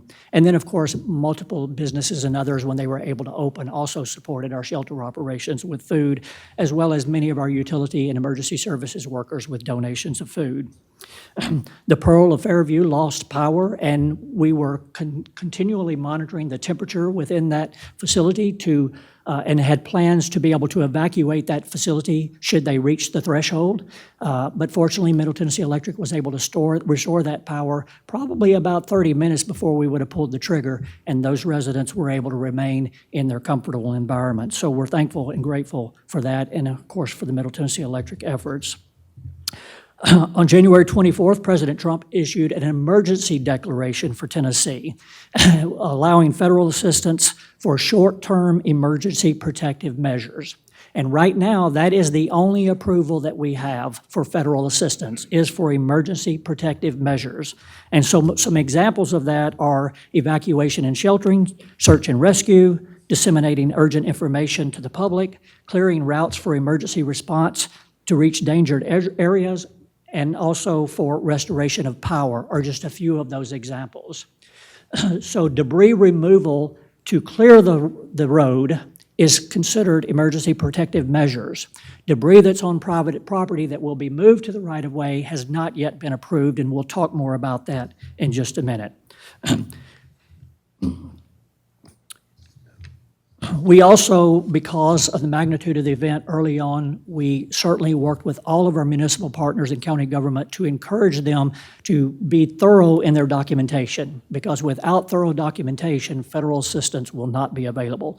And so we tried to start that process early, and we'll continue to offer support to our local municipalities and county government to make sure that paperwork is completed for the maximum reimbursement that we can possibly get.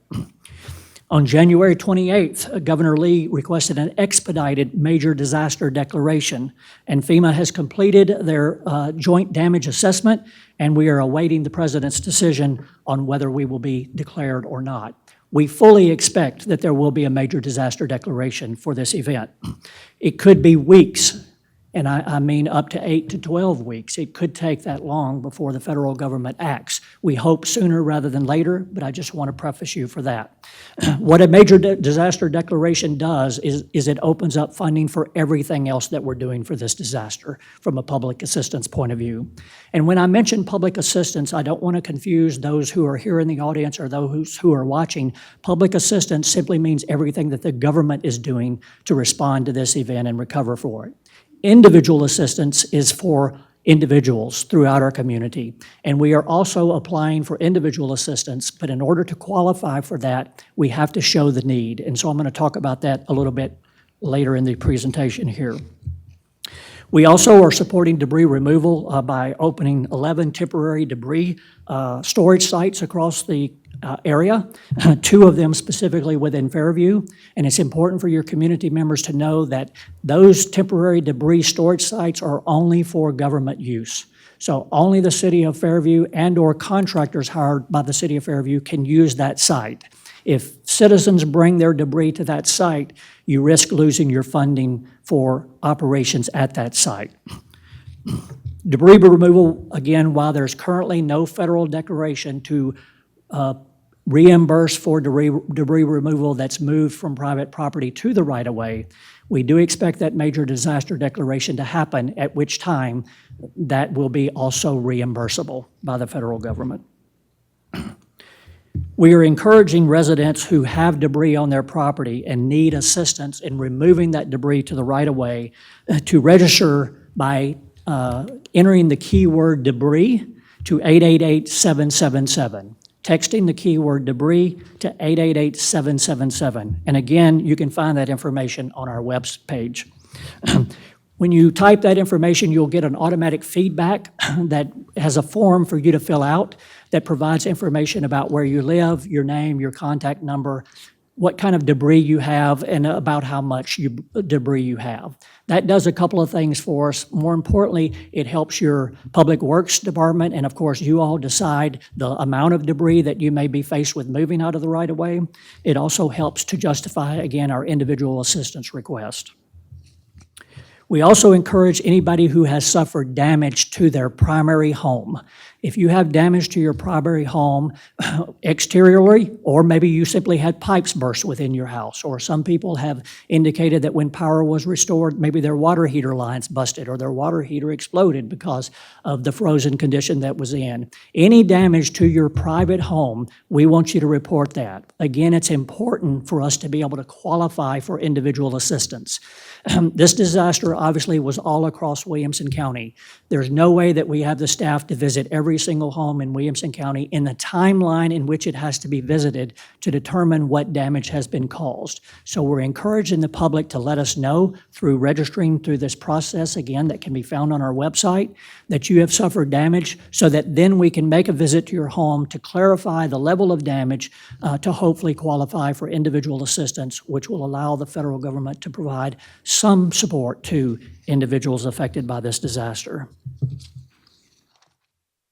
So when I talk about federal assistance, whether it's emergency protective measures, which again is what we're declared for now, or whether it's a major disaster declaration, the reimbursement percentage is usually 75% reimbursed by the federal government.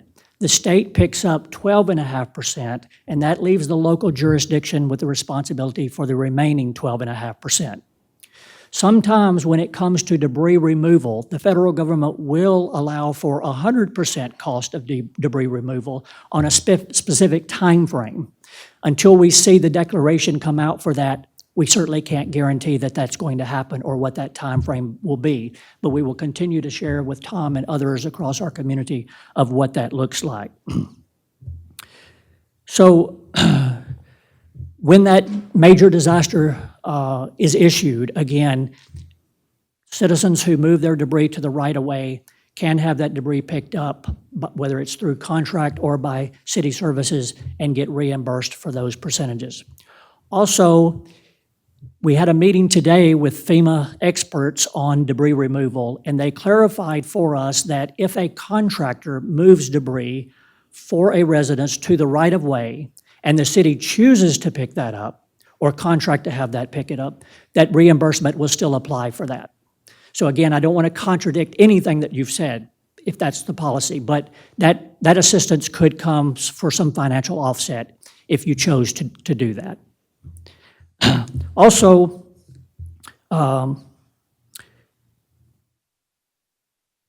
if the city of Fairview chooses to contract for debris removal, you are also required to contract for debris monitor or provide your own trained debris monitors.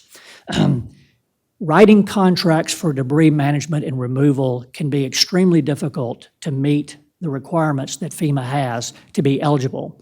So what the state of Tennessee is doing is they issued an emergency solicitation last night for a statewide contract for debris removal and debris monitoring. They expect the results of that and those contracts to be signed hopefully Monday of the coming week. Once that is done, any municipality or county government that would like to use the statewide contract can exercise their right to do that.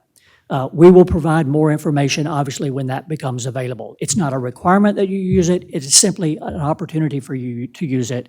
And this contract, hopefully, they've assured us that because they've been working directly with FEMA, it will be written to ensure that it will provide the reimbursement that the federal government will allow once this is declared.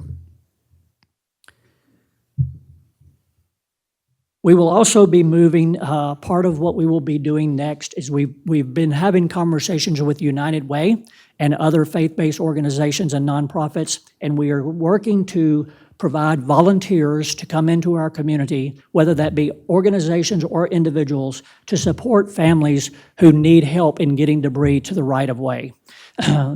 This is a countywide initiative. As we spoke with all municipalities, they all would like to participate in this initiative. So we will be working closely with the United Way and others to plan for volunteers to service specific areas on specific times. Now, this is not a guarantee, but we hope that there will be enough volunteers out there to meet the needs that we have across the county. And so again, if you register with our website that you have debris, those who register is where we intend to send the resources as they identify themselves and become available. That's what I wanted to share with you tonight. I'm happy to try to answer any questions you have, but I also want you to know that as this situation progresses, information can change. When we're relying on the federal government to provide us information and they change the rules during the middle of the game, some of what I said may no longer be valid. But I can tell you, I'm sharing this information from experiences in the past and what we believe to be what will happen in this disaster. Mr. Horton, can you expand just a little bit on why we're going through the way we're doing the volunteers? Because it has to be, everything has to be recorded and monitored, so that money can be put towards the 12.5%. Thank you for reminding me of that. Anybody who volunteers for this effort, whether it be debris removal, whether it be at shelter operations, whether it's donation of food, any contributions, if it's equipment that was donated or used to help move and clear roads, all of that, if we document it appropriately, can go to the local 12.5% match and offset what the city would have to spend for this disaster. So it may be that you didn't document everything initially, but while it's fresh on your mind, I would encourage you to work with those who volunteered to document and track their time appropriately so that you can provide that toward your match. Thank you, very important. Mayor, may I ask a question? Thank you. It's about that. So I'd been working to coordinate some volunteers.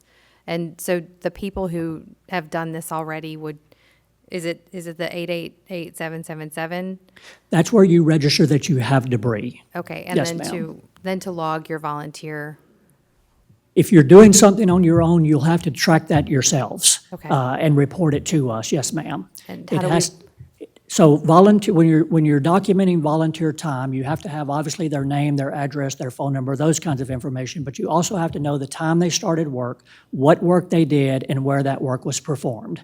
And they have to sign that information verifying that they did that. It's always best to also have pictures, if available, that demonstrates that, yes, I was doing that particular work, and I'm sure that many people have accounts of their activities through this thing that they've posted on social media and other things that you can pull down to support that.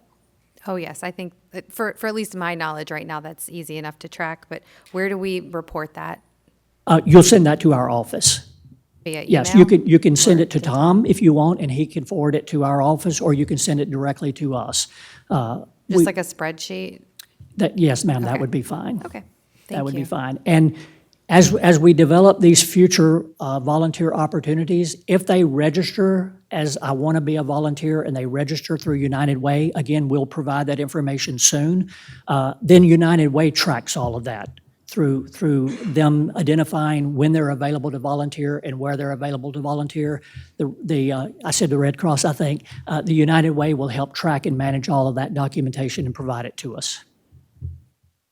So if there are volunteers on our property, as you heard earlier, we've had someone injured already. If they get injured, how does that work?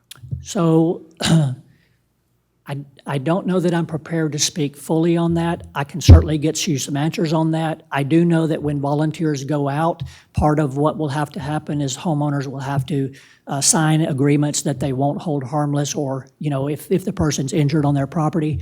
But I don't know that there's any assistance for people who are injured because they volunteered. I will verify that. So we have this, we used to have it a lot. We haven't done it quite recently, but we had where keep Williamson beautiful, and we'd have people come out and volunteer to pick up trash, and they would have to sign a document that they will not hold the city or anybody involved in that responsible if they were to get injured while they were volunteering. Yes, So ma'am. is that something you do, have a document for them to sign so that the city doesn't, or whoever they decide to hold responsible if they were to get injured? Yes, ma'am. If they're registered through the United Way, as an example, or any other volunteer organization, that's a process that they handle. If you're doing a community-led effort, then we're not involved in that process, and we don't provide release forms for that case.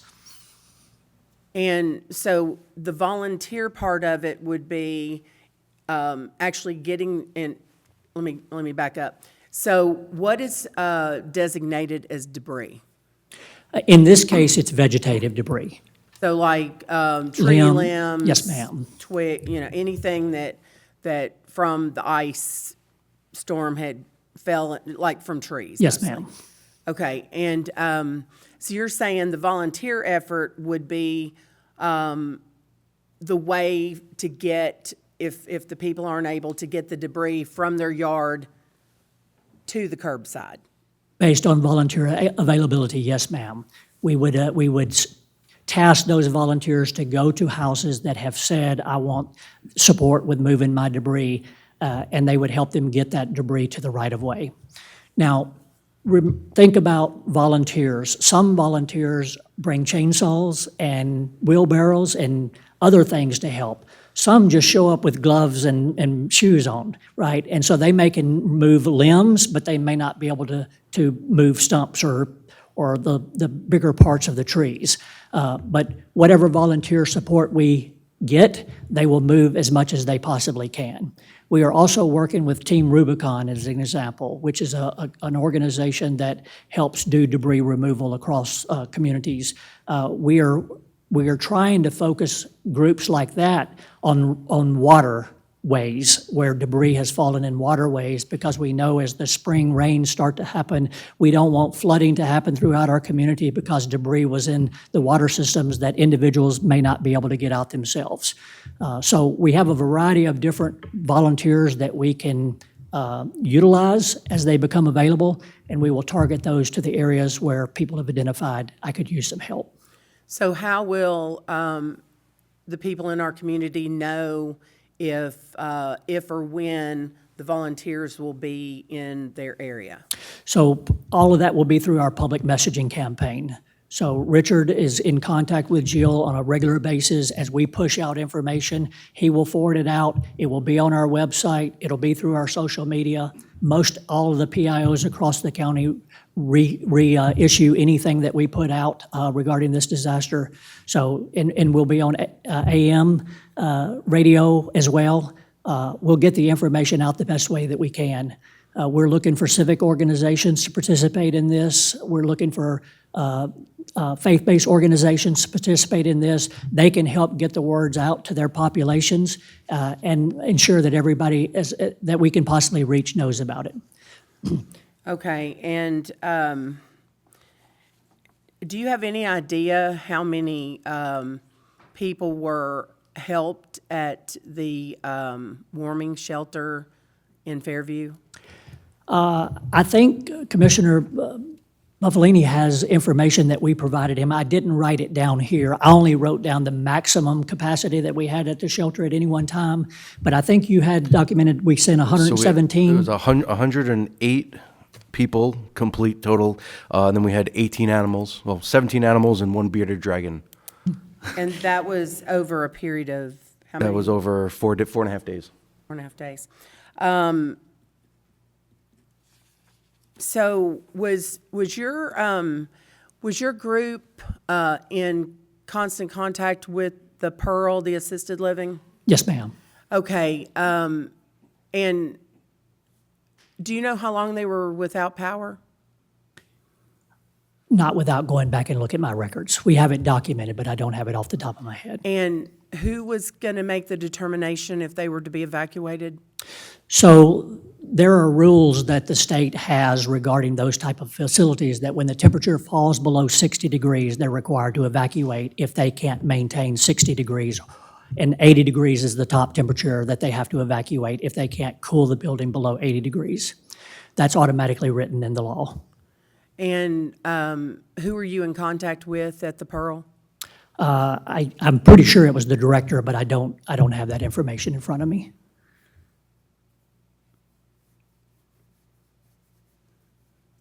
Okay.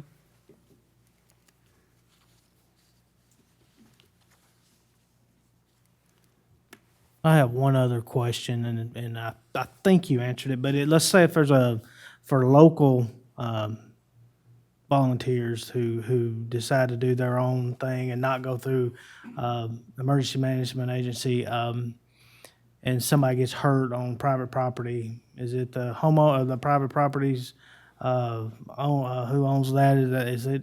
Are they substantially liable, or I guess that would be my question. If somebody asked me, hey, if I go volunteer on this, I would just want to know what the liability is.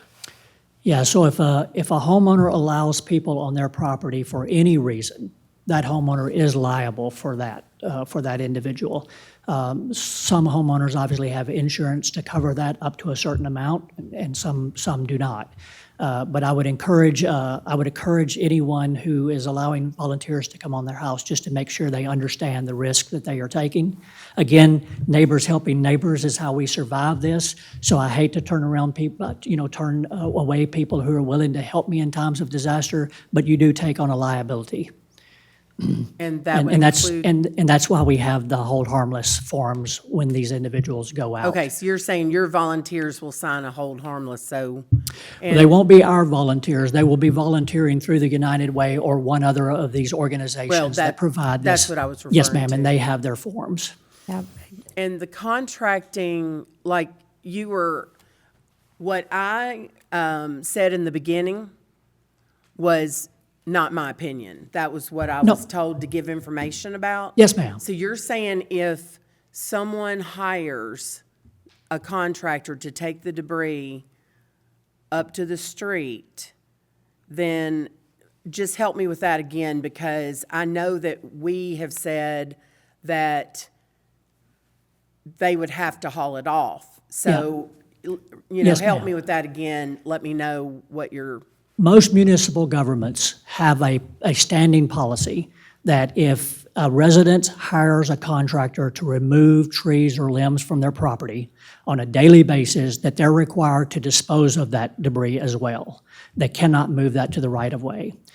In times of disaster, where federal assistance is available, sometimes a municipal government will change their position just during that disaster when that reimbursement is available. So according to the experts from FEMA, it does not matter who moves the debris to the right-of-way. If it is a declared major disaster declaration, FEMA will reimburse the city or its contractor to remove that debris based on the percentages that they've allowed for that incident. so basically, if the city, our taxpayers, will be responsible for 12.5% if people decide to use a contractor? No, if people decide to use a contractor to remove their debris to the right-of-way, the resident is responsible for the entire cost of whatever that contractor charges. That is not reimbursable. What is reimbursable is the government's removal of that debris from the right-of-way That's to what its I was destination. referring to. Yes, So ma'am. once it's to the right-of-way, then the cost to remove that debris, we're responsible for, because you said it's 75% federal, Yes, ma'am. 12.5% state, and 12.5% our Yes, ma'am. city, which is our taxpayer dollars. So how do we control that? I mean, like, what if you have, now we've given the information, and, I mean, I know my own yard is full, so, and I've got over an acre, so what, you can hardly see grass because I have woods in the back. Yes, and ma'am. It's all everywhere. And I mean, it's all over the community. So how do we control, since, you know, we've got, people are gonna report, and then it's gonna be, you know, however it's gonna get to the right-of-way. So we're kind of, are we saying that we're just gonna be responsible for 12.5% of if people hire it to the right-of-way? Well, that's why I said at the beginning of this, my intent here is not to dictate what the board chooses to do. It's simply to provide what services might be available, what financial compensation might be available. But in the end, the board has to decide if we want to allow contractors to move debris to the right-of-way, do we have the financial means to do our part of this removal?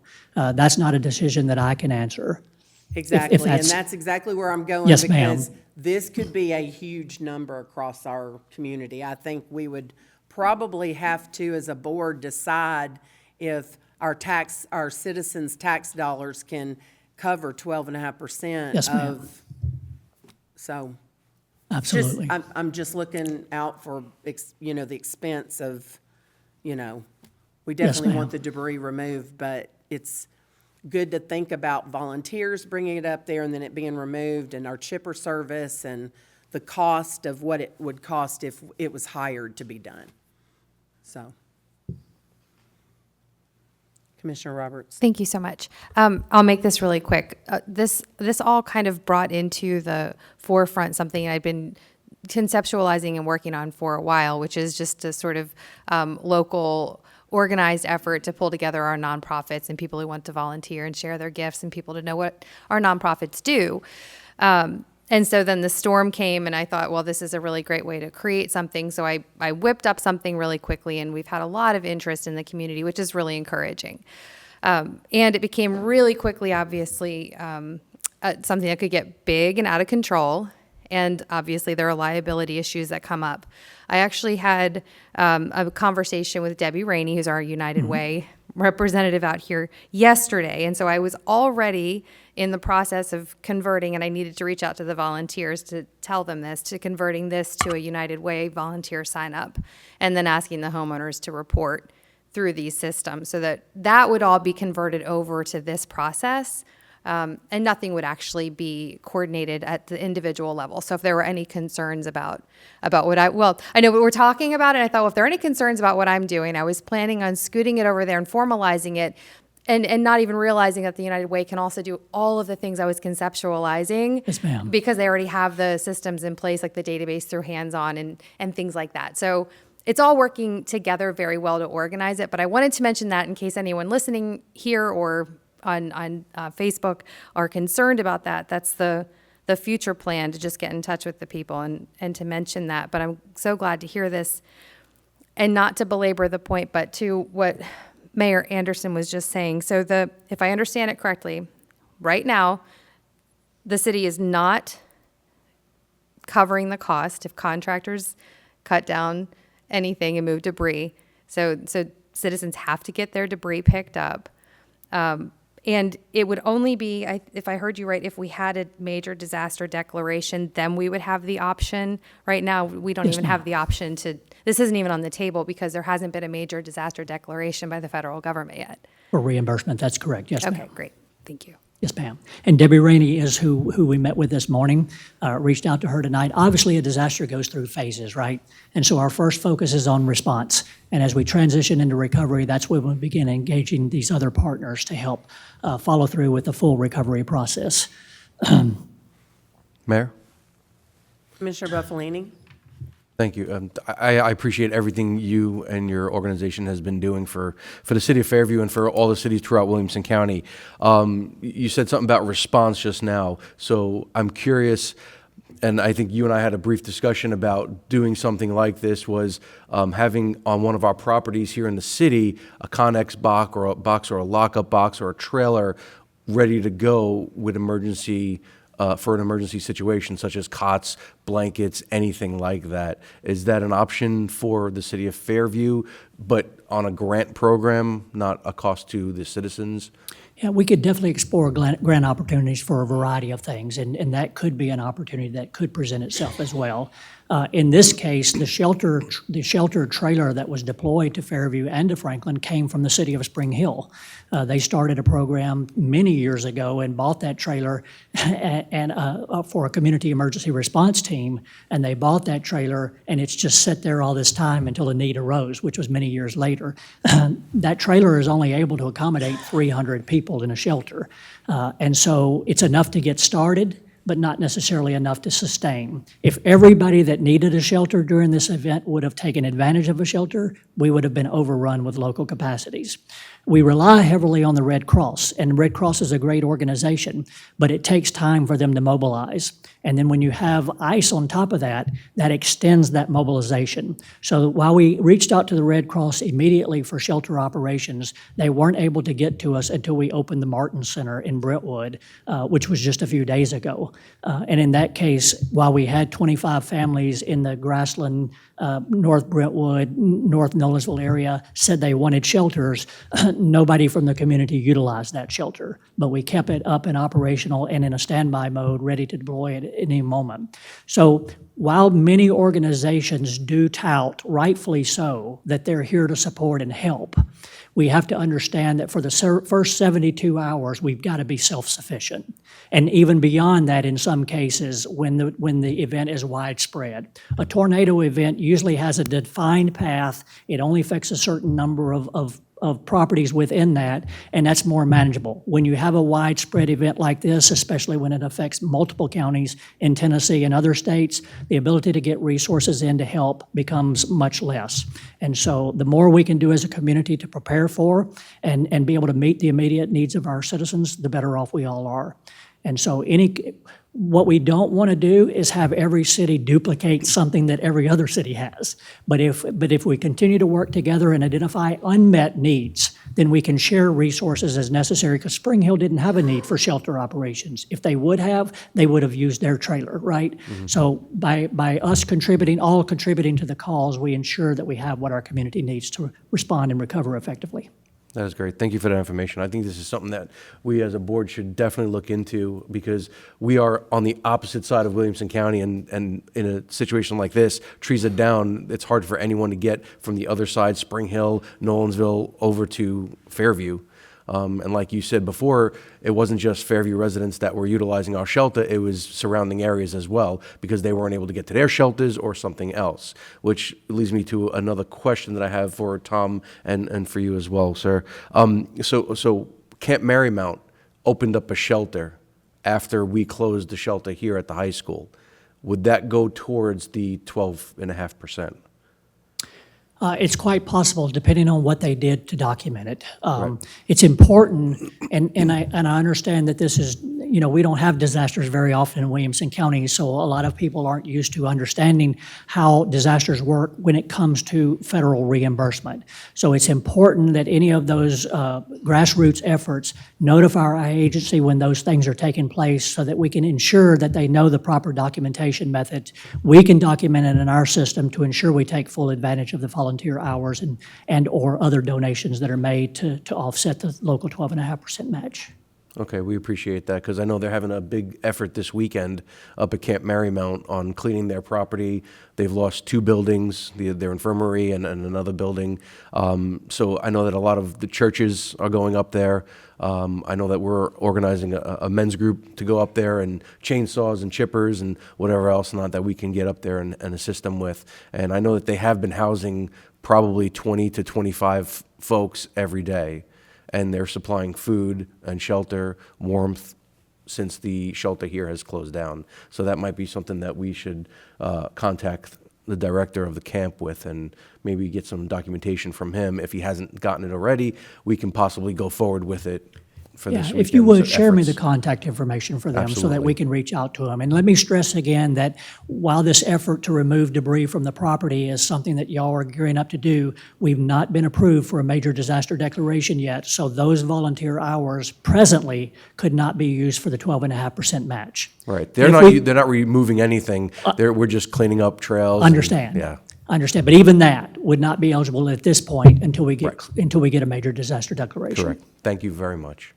Are those hours retroactively? Yes, ma'am. So if we're collecting them, then when it does go through, then we can say back to whatever the date was that volunteers Yes, ma'am. started. Document, that's why we're saying document everything in great detail now, because if that funding comes available, then we can include things like that. But our agency certainly needs to know that those things are taking place so that we can ensure we document it on our side as well appropriately. That'd be great. Thank you very much. Yes, sir.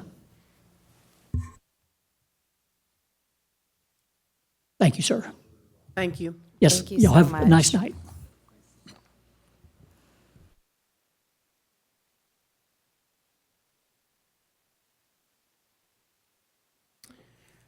Item number 9, consent. I got just a little bit more. I'm sorry. Oh, I'm sorry. I'm sorry. I wanted to I get. thought you were saving him for last. I wanted to get Mr. Horton in and get him I where he got could you. go, where You he could did- go you home, did and say- You did say that, but that was a minute ago. I So, apologize. You did say that. I can buzz through the rest of these. Well, I'm not asking you to hurry. You had said that you were going to make him first. Go ahead. Just wanted to report that we had our police training facility bid opening this Tuesday at 2:00 at City Hall. And I did want to report that no bids have been accepted for approval at this time.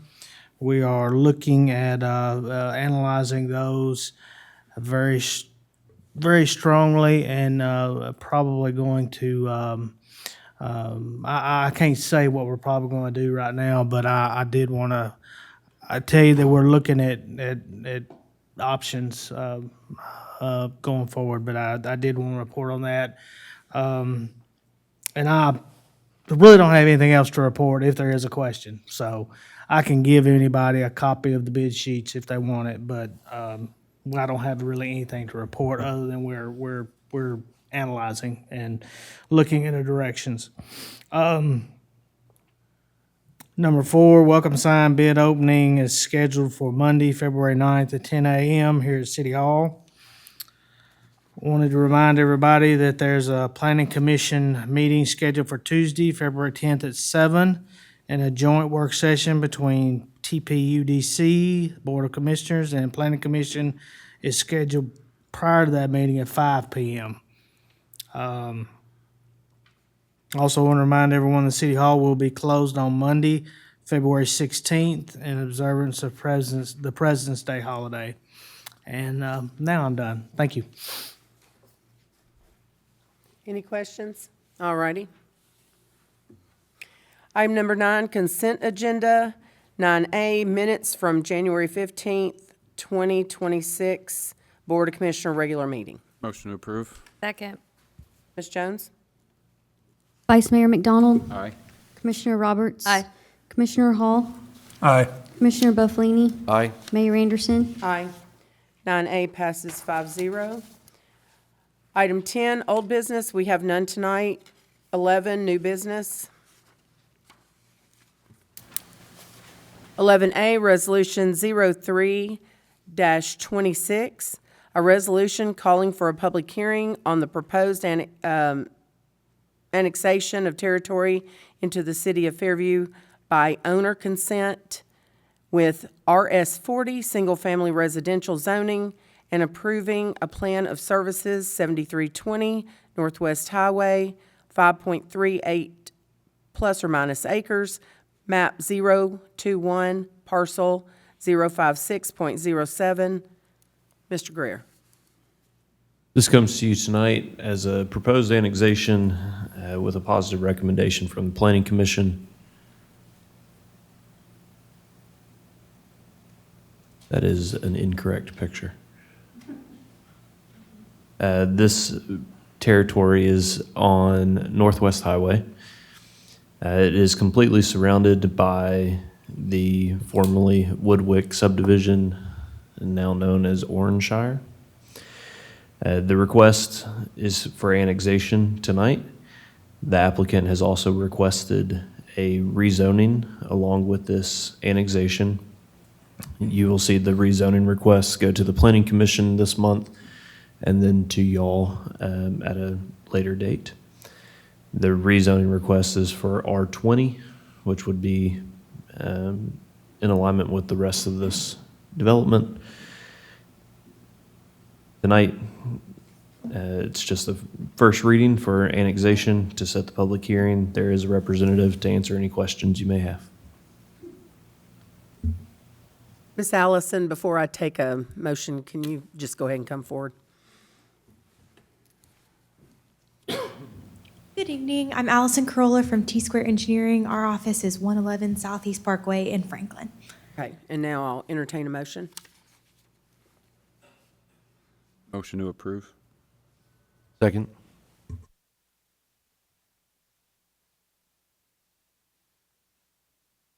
Does anyone have any questions of Ms. Corolla? I guess since you waited this long, we'll ask a question. Sure.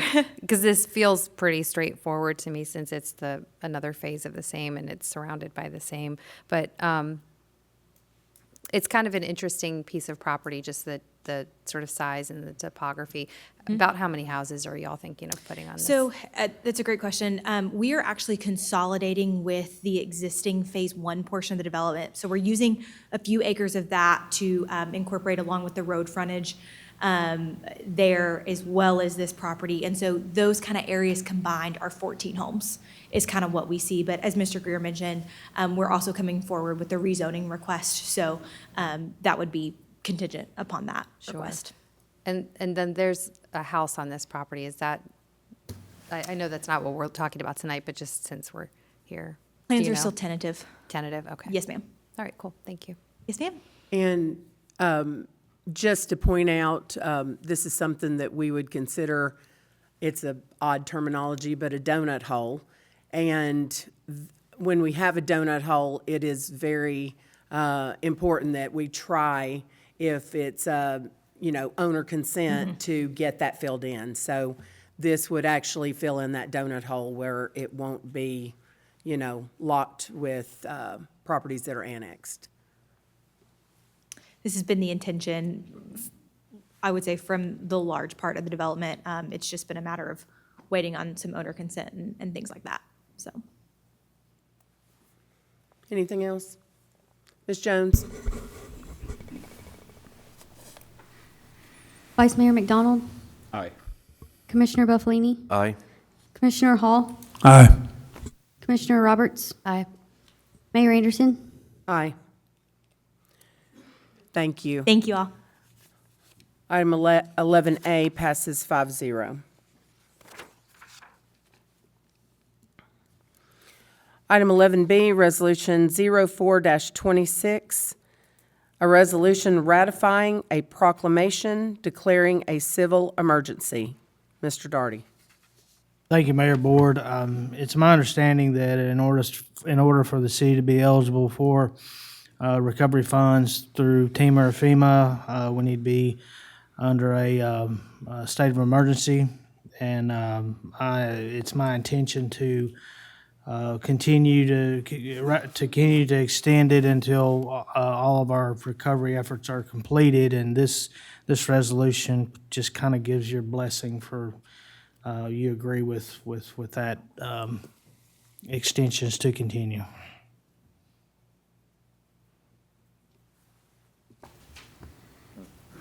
Law, the proclamation of emergency is good for 7 days, and then it continues as long as the city manager continues it. So Tom initiated it with my assistance and Ms. Rachel's assistance, and has extended it once, and then we'll continue to extend it every 7 days until it's not needed anymore, and then report to you it's not needed anymore, and we'll terminate the proclamation at that time. But I think this is just pro forma tonight to ratify what he's done, saying that you agree with his actions on your behalf. Move to Motion. approve. Second. Any questions?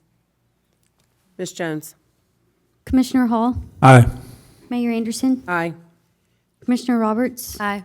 Commissioner Buffalini, Aye. Vice Mayor McDonald, Aye. Item 11B passes 5-0. 11C, discussion. Contractor compliance issues, non-compliance with approved work start times, and speeding in residential areas. Commissioner Buffalini. Thank you, Mayor. Thank you, Board. I just want to bring this up because it's been coming up several times that even though we've issued tickets or warnings at least, I don't know what else we could do going forward with our codes enforcement. But I can't, I don't know, I can't speak for the rest of the board, but I've been getting emails, texts, calls about continuing through Cox Run, just the dump trucks speeding, just the work vehicles starting at 5:30 a.m., 6 a.m., and it's not just their hearsay. They're sharing Ring camera videos with me and the speeds of what these trucks are moving at and the time that they're starting and the noise coming out of the locations that they're working in. So I wanted to put on as a discussion to see if there's anything that we can do going forward and to see how or what our codes enforcement officer is doing to help this situation.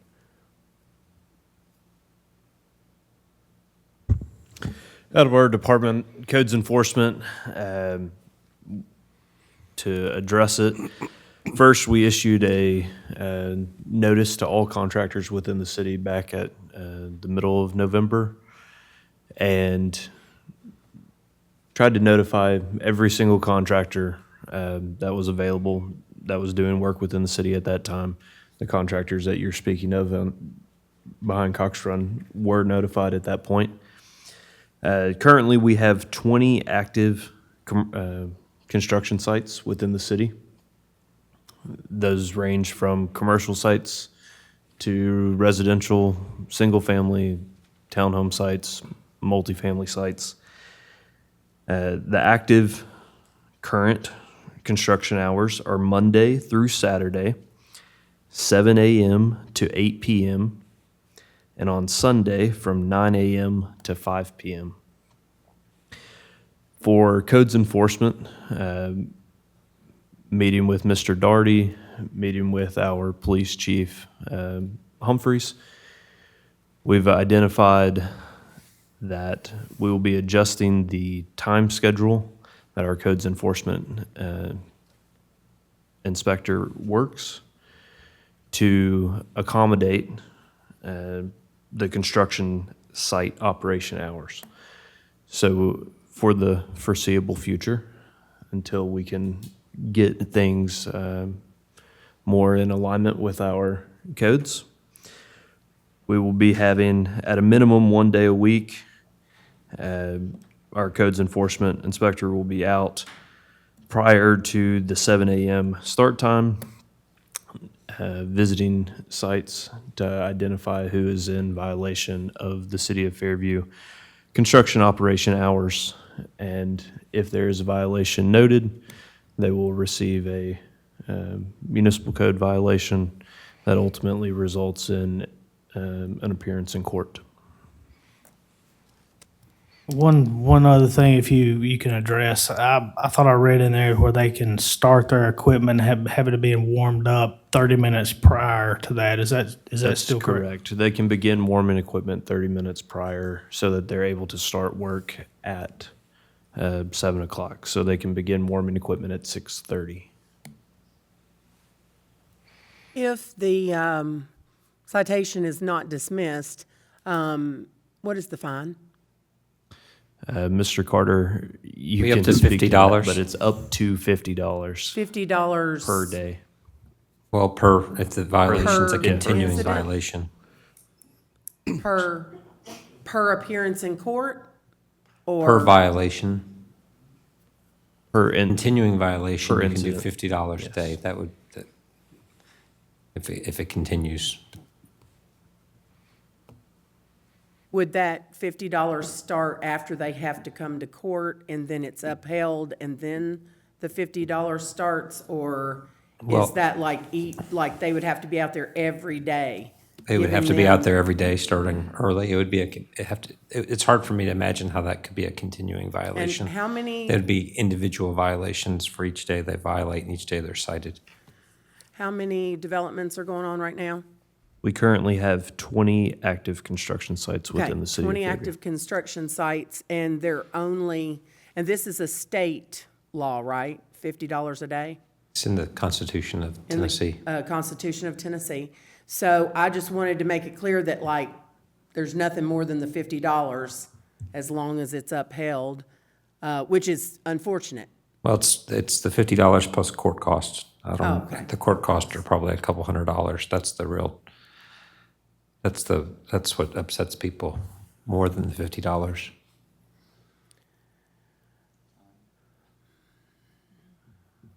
Well, you know, as Commissioner Buffalini stated, this is an everyday thing, and Ethan, you know that I talk about this all the time, and it's an everyday thing. Mr. Al Heyman of Castleberry called me today, sent me pictures. A dump truck was completely blocking the road, speeding. He's got video. I've got tons of video. Mr. Heyman and I, there was a development that had their own, you know, entrance and exit, but the dump trucks didn't want to use that because it was, you know, it was just easier on them, they thought, or they said, to go out the other way. It was quicker. So I wanted to just chat with one of them to find out what the issue was. And there were 9 dump trucks lined up coming out the way they weren't supposed to.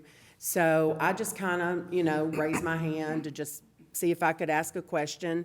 And all 9 of them proceeded to get out of the dump trucks and surround my vehicle, which is very intimidating. But luckily I had somebody with me. So this is an ongoing problem, but you know, with $50 a day in possible court costs and us trying to monitor the whole city, you know, it's just, I would encourage, if anybody sees this going on, just tell me if I'm wrong, to call the police. That is one option that does exist.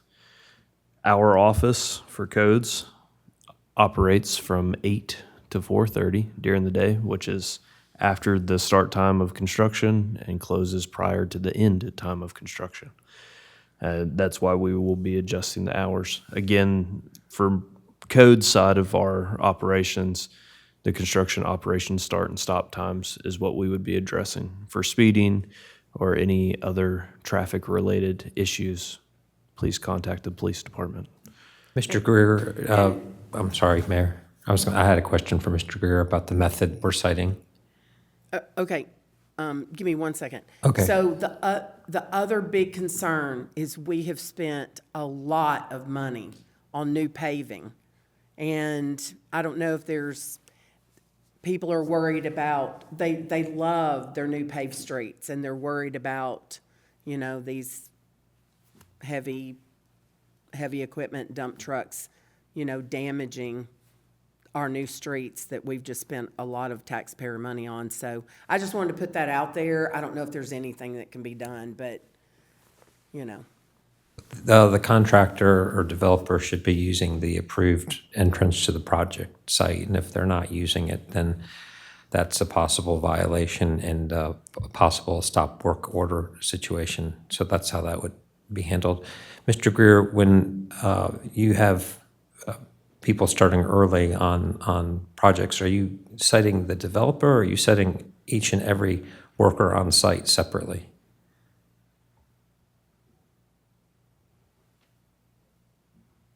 One moment, it has in here. We have not cited anyone currently for this.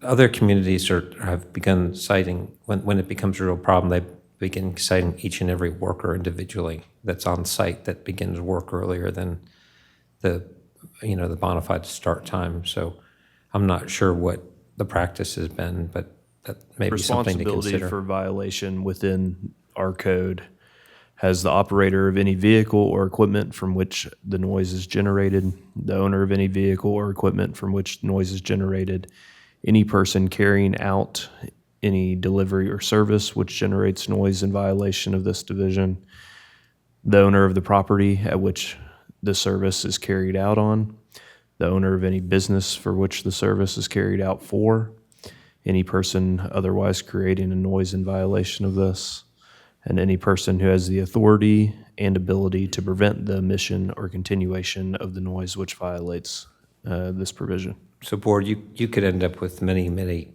citations in a situation on a larger project where they're starting early. So they can get more aggressive in the way that they're citing if the goal is to stop it, because $50 admittedly is not very much, but there's nothing you can do about that part of it. But aggressive policing of the situation, it happens once or twice, and usually that will solve the problem because it gets expensive. And more than that, then the workers have to come here to city court, and that takes them off the project, which is not very well appreciated by the developer or the builder either. So if it's done right, then it can be effective. Thank you. That was one of my questions. The other thing, briefly, is if we cite them, you had stated in our charter, in our codes, is that you could cite the driver, the operator, person who turns on the vehicle, the company, the project manager, people who can stop it from happening, the corporation, the developer. Do each get a fine, or is it just yes, one? Potentially. I mean, that's up to the judge. The other thing is when they're given a permit to build from or do whatever activity from development services, they're agreeing to comply and abide by all of our codes and ordinances. It's in the development agreement that you all approve. And so to the extent they don't, and if we want to get really heavy-handed about it, we could do a stop work order because they're violating the development agreement. So that's something else that if it becomes a very significant problem, that's a potential remedy that Ethan and I can explore more, but certainly that's a consideration. Now, just to follow up from that, if our if our code enforcement officer or police don't see it to write it right then and there, if we have video of it, is that applicable or not? That would be up to the citing officer or the codes enforcement officer, but typically they have to see it themselves. Thank you. I'll tell you, in our case, it would be very challenging. Construction sites are private property. Citizens, please do not go onto construction sites. They're very dangerous places. Several sites out here are currently blasting. You never know from a citizen standpoint of when that site is dangerous. Please do not go onto private property. Please call the appropriate office and have them go out. So videos from... Well, I meant it on a Ring camera with them passing that at would 5:30 still in the be morning. fairly challenging to identify who was operating the vehicle, right, or who they work for, or any of those. It would have to be something where our inspectors on site to verify. It's a good question, Mr. Buffalini, and I think Ethan raises a good point about not wanting to endanger citizens to privately investigate these matters on private property, and also where construction activities are occurring. But I've seen situations in Spring Hill and other places where I've worked where you have these neighborhoods where some of the houses are done, other houses are being built, so they're filming from their kitchen or from their backyard into property that's being developed behind them. But again, I mean, you can take a picture of a car speeding, but that person's not going to get cited unless the officer saw it themselves. So, a video is not going to be of much help anyway. It may help identify the issue and it's reported, and then the city can investigate and hopefully catch them in the act and cite them. I in no ways meant for people to go onto private property. I was talking about in the mayor's situation where she was on public property and she had an incident, or people catch it on their Ring cameras, flying by their house into the job site. That's what I meant, not to go onto private property. And just to speak, Commissioner Buffalini, about your other point about speeding, in our meeting with Police Chief Humphreys and Mr. Darty, it was brought to my attention, at least, I believe you were aware of it, and obviously Chief was aware of it, but Commissioner Roberts had reached out prior about the same issue within Cox Run, and Chief Humphreys with the police department had set up out there and written several citations, to my understanding, to help assist with the challenges that are existing over there. And so I felt that that was a fairly prompt response. Yes, I was actually going to mention the same thing. So I just wanted to encourage people to reach out to the non-emergency line if it's not an emergency, but report it. So they followed up on my request and were there during the bus pick up and drop off times, because that was when the times were getting reported, and they issued several citations, and it was effective. But obviously, if that patrol doesn't continue, then it will start to happen again, and you know that's when people should notify the police again, and use those resources to keep the community safe. Also, in our meeting, we've got several areas that are problem areas, and it's tough to be in all places at once. We have limited people on patrol, but and also those times are during school, and it gets challenging. But they do know, and they are trying, when they have resources, trying to set something up. But seems like a lot of the complaints are during the times where our resources are really focused in areas. So, but we're working on ways to maybe, anytime there's an extra available, we're trying to put them in one of these problem spots. I will note, just so that it's on the record, thank you to our public information officer, Mr. Ross. The non-emergency number for the police department is 615-799-2431, if you would like to make a request.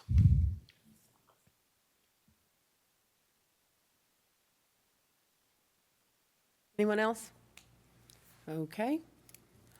Item number 12, roundtable, mayor and commissioners. Commissioner Hall? Mayor, I have several points I'd like to make, but I'd like to call for a 5 or 7 minute recess, if y'all don't have a problem with that, because I think everybody's possibly got a lot to say tonight. That's fine. We need to, okay. Is that okay? So we'll recess for 5 minutes and be back at, I'm looking at the clock, 9:40. For the record, I have no. Okay, see, they've got to start it back up. Okay. All right, we're reconvening with Commissioner comments. Mr. Hall, Commissioner Hall. Thank you, Mayor, Board. First off, my heart goes out to everyone with the city, from Public Works, Fire, Police, Administration. Mr. Ross, I read it, practically every one of your posts, sometime at midnight, sometime 2 o'clock in the morning. But anyway, I appreciate everybody, and thank y'all for all your hard work. I was here in the 94 ice storm, so I remember a lot of what we had to go through then, but I think this was 100% worse than 94. And I didn't think anything could beat 94, but this was by far the worst one.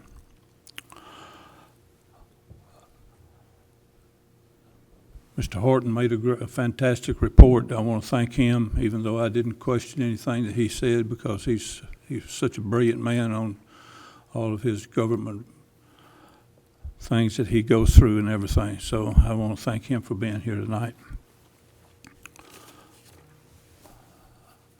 I want to thank Ms. Buttry with Publix and what she did to help with the warming center. They always come through for us in the hard times. And I just want to thank everything that she done, and as well as the other people. I don't know the complete list, but it's nice that we have a community that steps up to the plate in times of hardship and need. As far as the dump trucks and everything, I too witnessed that while I'm riding around checking on detention ponds in this town, that I'm making sure that they're working properly. And I did follow a dump truck down Cox Run Drive that I thought was speeding, but I couldn't 100% prove it. But they do go down that hill pretty fast. So hopefully something can be done about that. Also, I had a lot of complaints about our new roads being paved and everything, and it seemed like a lot of people, and I know we were under a state of emergency, that they were out with equipment taking care of scraping off the road. And I don't believe it was city operated. I couldn't catch them myself, but I was told that it was happening. But I did follow the roads quite frequently. I didn't see any particular damage that any of them done, but it was happening. And of course, I'm sure getting limbs out of the road even helped more, because I stopped the sheriff's department that morning and they said, well, actually, sir, they actually are helping us to get around a little better. So I didn't report it or anything. I was just more or less checking our roads and see if they were being harmed by any personal equipment out on our roads. The next thing, we did have our Parks and Landscape Board meeting Monday evening. Director David Duderow was in charge of the meeting. We had Dan DeWillis in attendance, Kristen Courtney in attendance, Dale Lytle in attendance, and Blake Gillespie, who works for the, I think it's the electric department, and he had been working so many hours, he asked to be able to take a little rest that evening, so we excused him from the meeting at night, and I was in attendance. Most of the discussion was primarily about the tree giveaway. Dan Willis takes charge of that. He does a great job with that. He's our person with the Tree City and Arbor Day Foundation. We are having a tree giveaway, which consists of 100 pecan trees, 100 pin oaks. And if the board has an idea where we could possibly have this giveaway, normally it's been held at the Nature Center, possibly around a Friends meeting, and you only have maybe 30 to 40 people at that meeting, so you got 200 trees to give away. And so if y'all can think of another spot that we can, possibly stage this and give away some of these trees. One thing that I suggested, and Miss Courtney had suggested she would like to see a community garden. Of course, that wouldn't happen this year. If we ever found a permanent place for a community garden, that would be an ideal place to maybe plant something like pecan trees or maybe some orchard trees or that type thing around a community garden. But we're going to have to be looking into possibly finding a permanent place for that. There was other discussion on Bowie Park, primarily the zip line area and the signage that hasn't been put up, about getting that put up, and so that's an ongoing thing. Veterans Park has got several things in the future that needs to be done, and let me give you the list of those that we would like to see happen. That being the path all the way around, which would have to be ADA approved. Restrooms, the spillway have to be improved so the bridge can go over it, and also a fishing pier. These are projects that will take quite a while to get engineered and everything, the possibility of that. We already have the historical village under grant. And hopefully we'll be hearing more on that pretty soon, I think. And also back at the meeting, City Manager Tom Doherty was here, as well as Director of the Park, Keith Paisley, was at this meeting. So we'd like to see a close completion of the historical village, and in the meantime, start work on getting the path and that type thing at the bathroom, et cetera, started first get those started engineering and see if we could get that kind of phasing in as one's phasing out, or getting done. So that's pretty well was the gist of our meeting the other night. I know Commissioner Vice Mayor McDonald was there and Commissioner Buffalini was there, along with myself. And if y'all have any questions or anything you'd like to add to it tonight, I would appreciate that. So, Jill. Yeah, thank you. Thank you for bringing this up. So at our last meeting, we tentatively scheduled February 2nd at the P&L board meeting to be a work session. I think with all of the ice and everything, that just never came to fruition. I ended up having a work meeting rescheduled because of the ice storm, and I had to give a presentation at 7 o'clock on Monday night, so I couldn't be at that meeting. I'd very much like us to actually schedule a work session with the Parks and Landscape Board and talk about these things. Mr. Dodaro sent a pretty well-detailed email the other day following the meeting that was submitted to him by, oh gosh, I don't want to get his name wrong. Dan? Yes, by Mr. Dan. And I would like to talk about it. It's there are good ideas and there's a lot that we could do, but because I think the February 2nd meeting got frustrated and we never did actually nail it down, if we could reschedule or actually schedule, I think that would be great. And I don't want to be disrespectful to the Parks and Landscape Board, who might have been expecting us there. But I just want to know if we could potentially reschedule that and actually move forward with some of these initiatives with everybody just in the room. Mr. Dodaro, do you want to handle getting that rescheduled? Okay.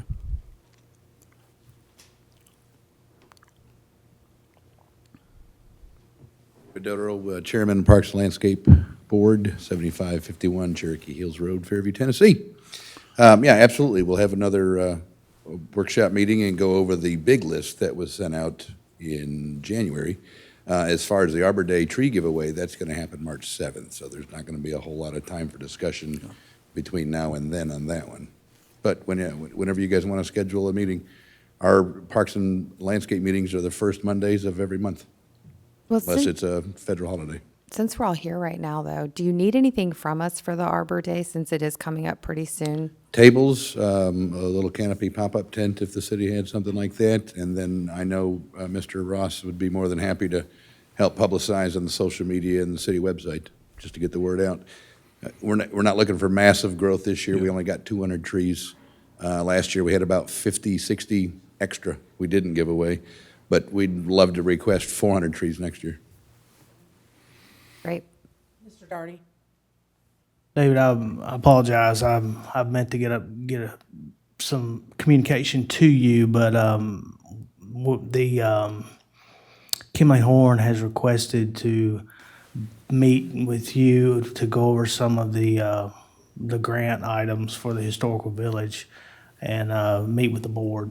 And so we were planning on trying to have them there at your next meeting, so I didn't know how much, maybe if we could have them early, and I don't think it's gonna take a lot of time, and then get them out of here. We'll start at noon.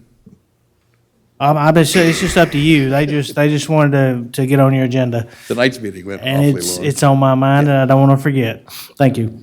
Thank you, Tom, appreciate it. So yeah, our next Parks and Landscape Board meeting is the first Monday of March. I don't have the number in my head. And the actual tree giveaway is the 7th. The 7th, correct. We're going to do that at the farmer's market. Yeah. March 2nd, 7 p.m. City Hall. If everybody's in agreement. I am. So, Cool, thank you. Thank you. Thank you, I Commissioner have Hall. one more item. Do we have ideas for where the giveaway would be since Bowie Park is closed? We will give it away at the farmer's market right now, across the street. That's the only place we got. Oh, that's hard to get in and out of. We know. But Bowie Park's even worse. Yeah. We haven't publicly advertised anything yet, so if you guys have a better location, Well, there why was, can't we do it here? I mean, out front or something? we absolutely could. Absolutely could. We just thought that on Saturdays, we know there are typically people, Oh, you're saying because there's people there from 9 to 12 doing their little. yeah, without having to Yeah. go out of the way, ask for permission, sign Okay, I get waivers and it. releases. I get it now. Yes, okay. Yeah. It's just the parking is kind of iffy there. If we get there first and hog it, then we're good. Okay. Okay, I got one more thing. Mr. Daugherty, are you planning on a workshop on the economic development anytime soon? Yes, I'll shoot y'all some dates. Okay, thank you. That's all I have tonight. Thank you. Commissioner Roberts? Well, thank you, Mayor and Board, and thank you for that good conversation about Parks and Landscape. I realized after I read the names early that I left off some very important people, and I want to say thank you so much to Public Works, our fire department, and our police department for all of their work, our public information officer for keeping us all so well informed, and of course, Middle Tennessee Electric. I for one will happily pay my electric bill this month and thank them so much for what they did.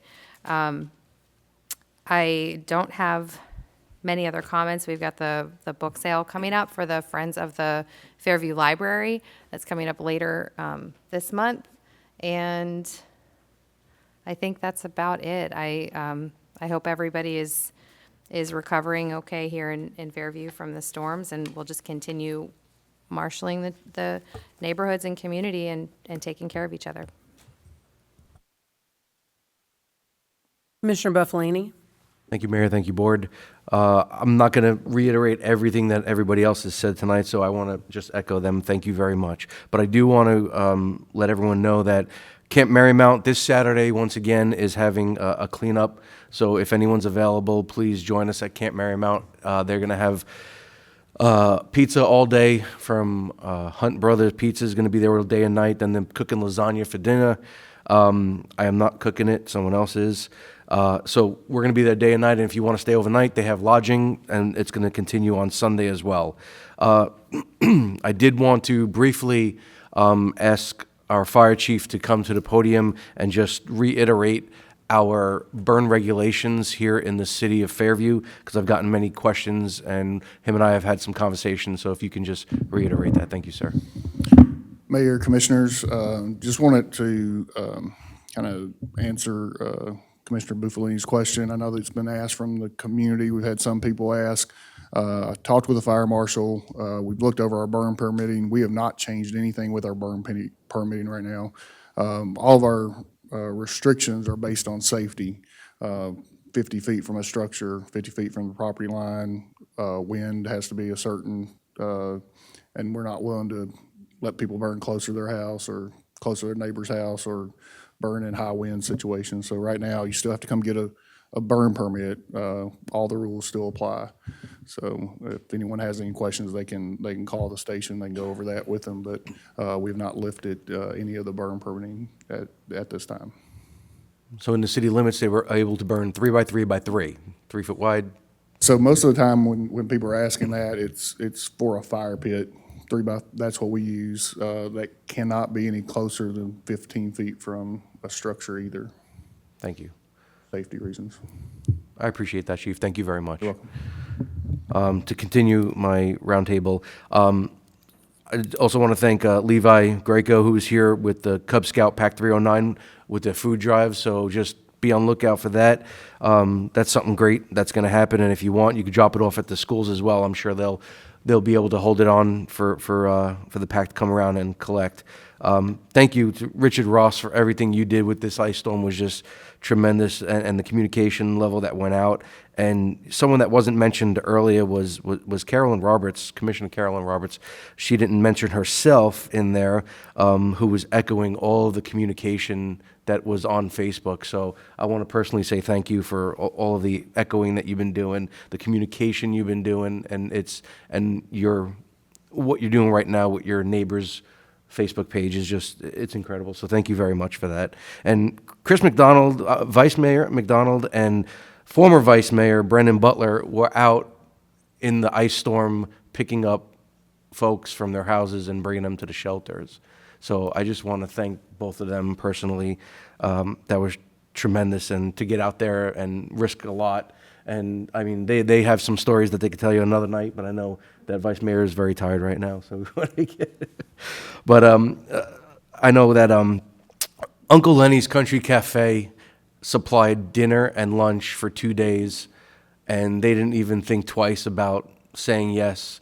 We asked, they volunteered, and they did it, and it was incredible for what they did for our community. And Puckett's, Andy Marshall came with his wife, and they were serving hot food to everyone, and I can't say enough about him as well. And one other person, and I know Mr. Hall, Commissioner Hall, you said it, Katie Buttrey. Some people don't know. Yes, she works for Publix. She's a general manager there. But it wasn't just Publix that gave what they gave. They offered up to $400 to spend on food. And Katie and I went shopping, and it came out to about $150-something additional. And Katie, out of her own pocket, paid for the difference. So, and she didn't even think twice about it either. And I wasn't even able to get to my wallet quick enough before she had already said I paid for everything. So, I mean, people like that in our community is just incredible. And thank you to Papa John's and Domino's. Really appreciate it. Thank you to the Parks and Landscape Board. That meeting was, I think, very successful. We got a lot accomplished, and I think it's going to be even better when we have a full board there and we're able to have our work session during that. And I think we're going to get a lot of things done, and we have a clear line of sight of what that committee should be doing. And I thank you very much for that. So with that, I'm done. Thank you. Vice Mayor McDonald? Mayor, thank you, Board. I just appreciate everybody's comments tonight, all the extensive lists of individuals that put in so much work over the last week and a half is impressive. And I think another group of individuals that should be thanked is just all the people that we're not aware of that went above and beyond for people in this community. I mean, I'm sure there's countless stories that people have of their neighbors helping each other. And you know, as unfortunate as a disaster is, it does give you an opportunity to observe your community in a way that you may not necessarily get an opportunity to see it, and it's pretty encouraging that we live in a pretty special place. So just thank you to everybody. Richard, you as well. I know you did a lot, and we appreciate it. And then to Todd, he didn't have to come tonight and do that, and that was a pretty amazing report that he gave. So hopefully citizens get something out of that too. But that is all for me. Thank you. Well, first and foremost, Wes, we'll celebrate your birthday tomorrow. My son's birthday's today, so I do want to say happy birthday to him. And he's pretty awesome. So I do have a question of Patrick real quick. I'm all about just protecting, and this document I'm going to read is about protecting yourselves. The hold harmless, if someone signs that, is that a guarantee that, like, a homeowner's off the hook if someone gets hurt, if they're helping?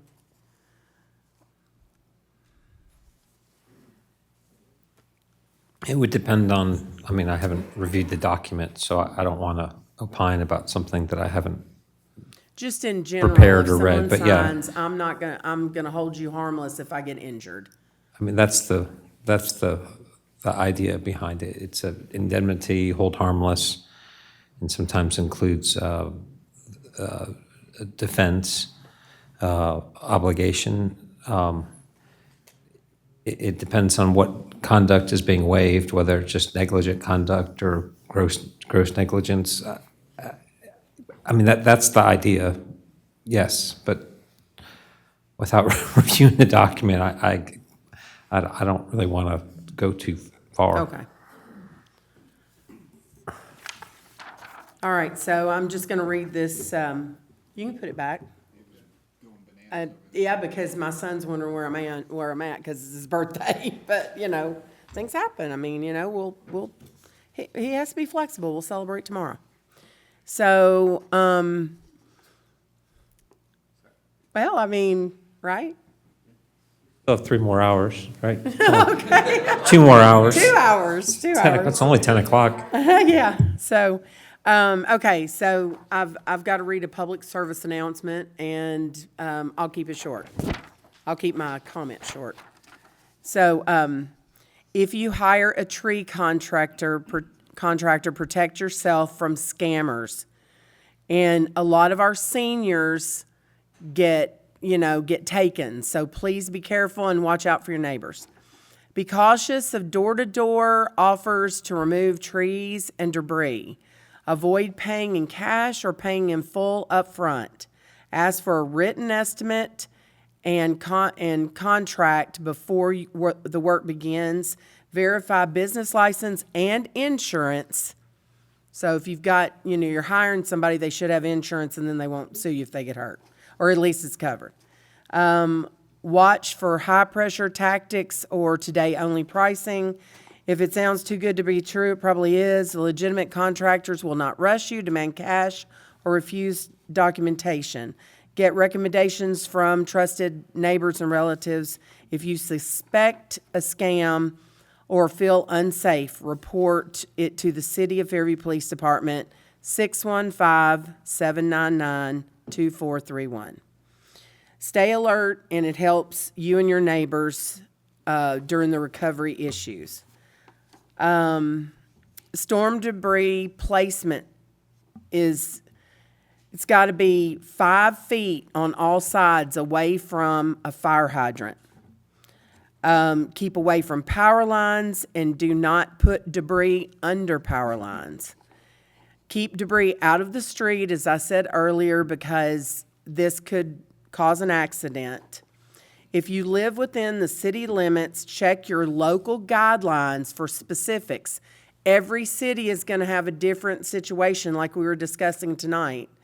And if you have questions, please call City Hall and let them help you with how to report your debris, as was talked about tonight by emergency management, because documenting, and when everything's approved, if we can help, if they can help, then it's documented, and that way they know what's going on. But you need to report it like we talked about earlier to make sure that once it is approved, then they have your information.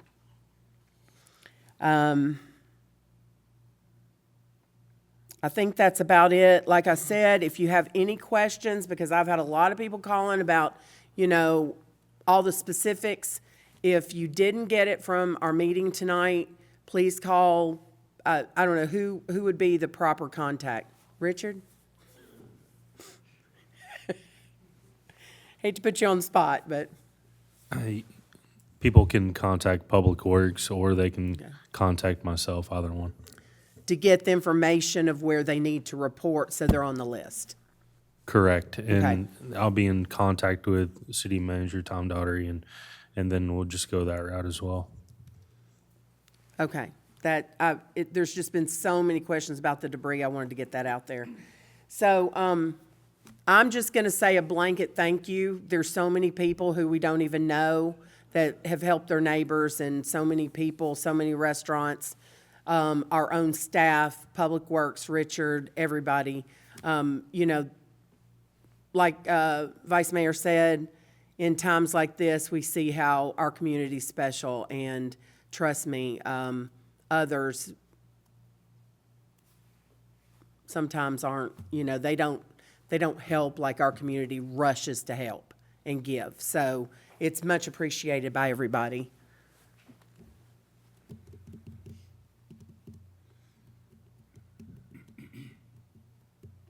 All righty. I think that's it. I'll entertain them. I gotta say let's keep Fairview beautiful, pick up and don't throw out, but I mean, we've got a lot of limbs everywhere right now, so, we've got a lot of picking up to do. I'll entertain a motion to adjourn.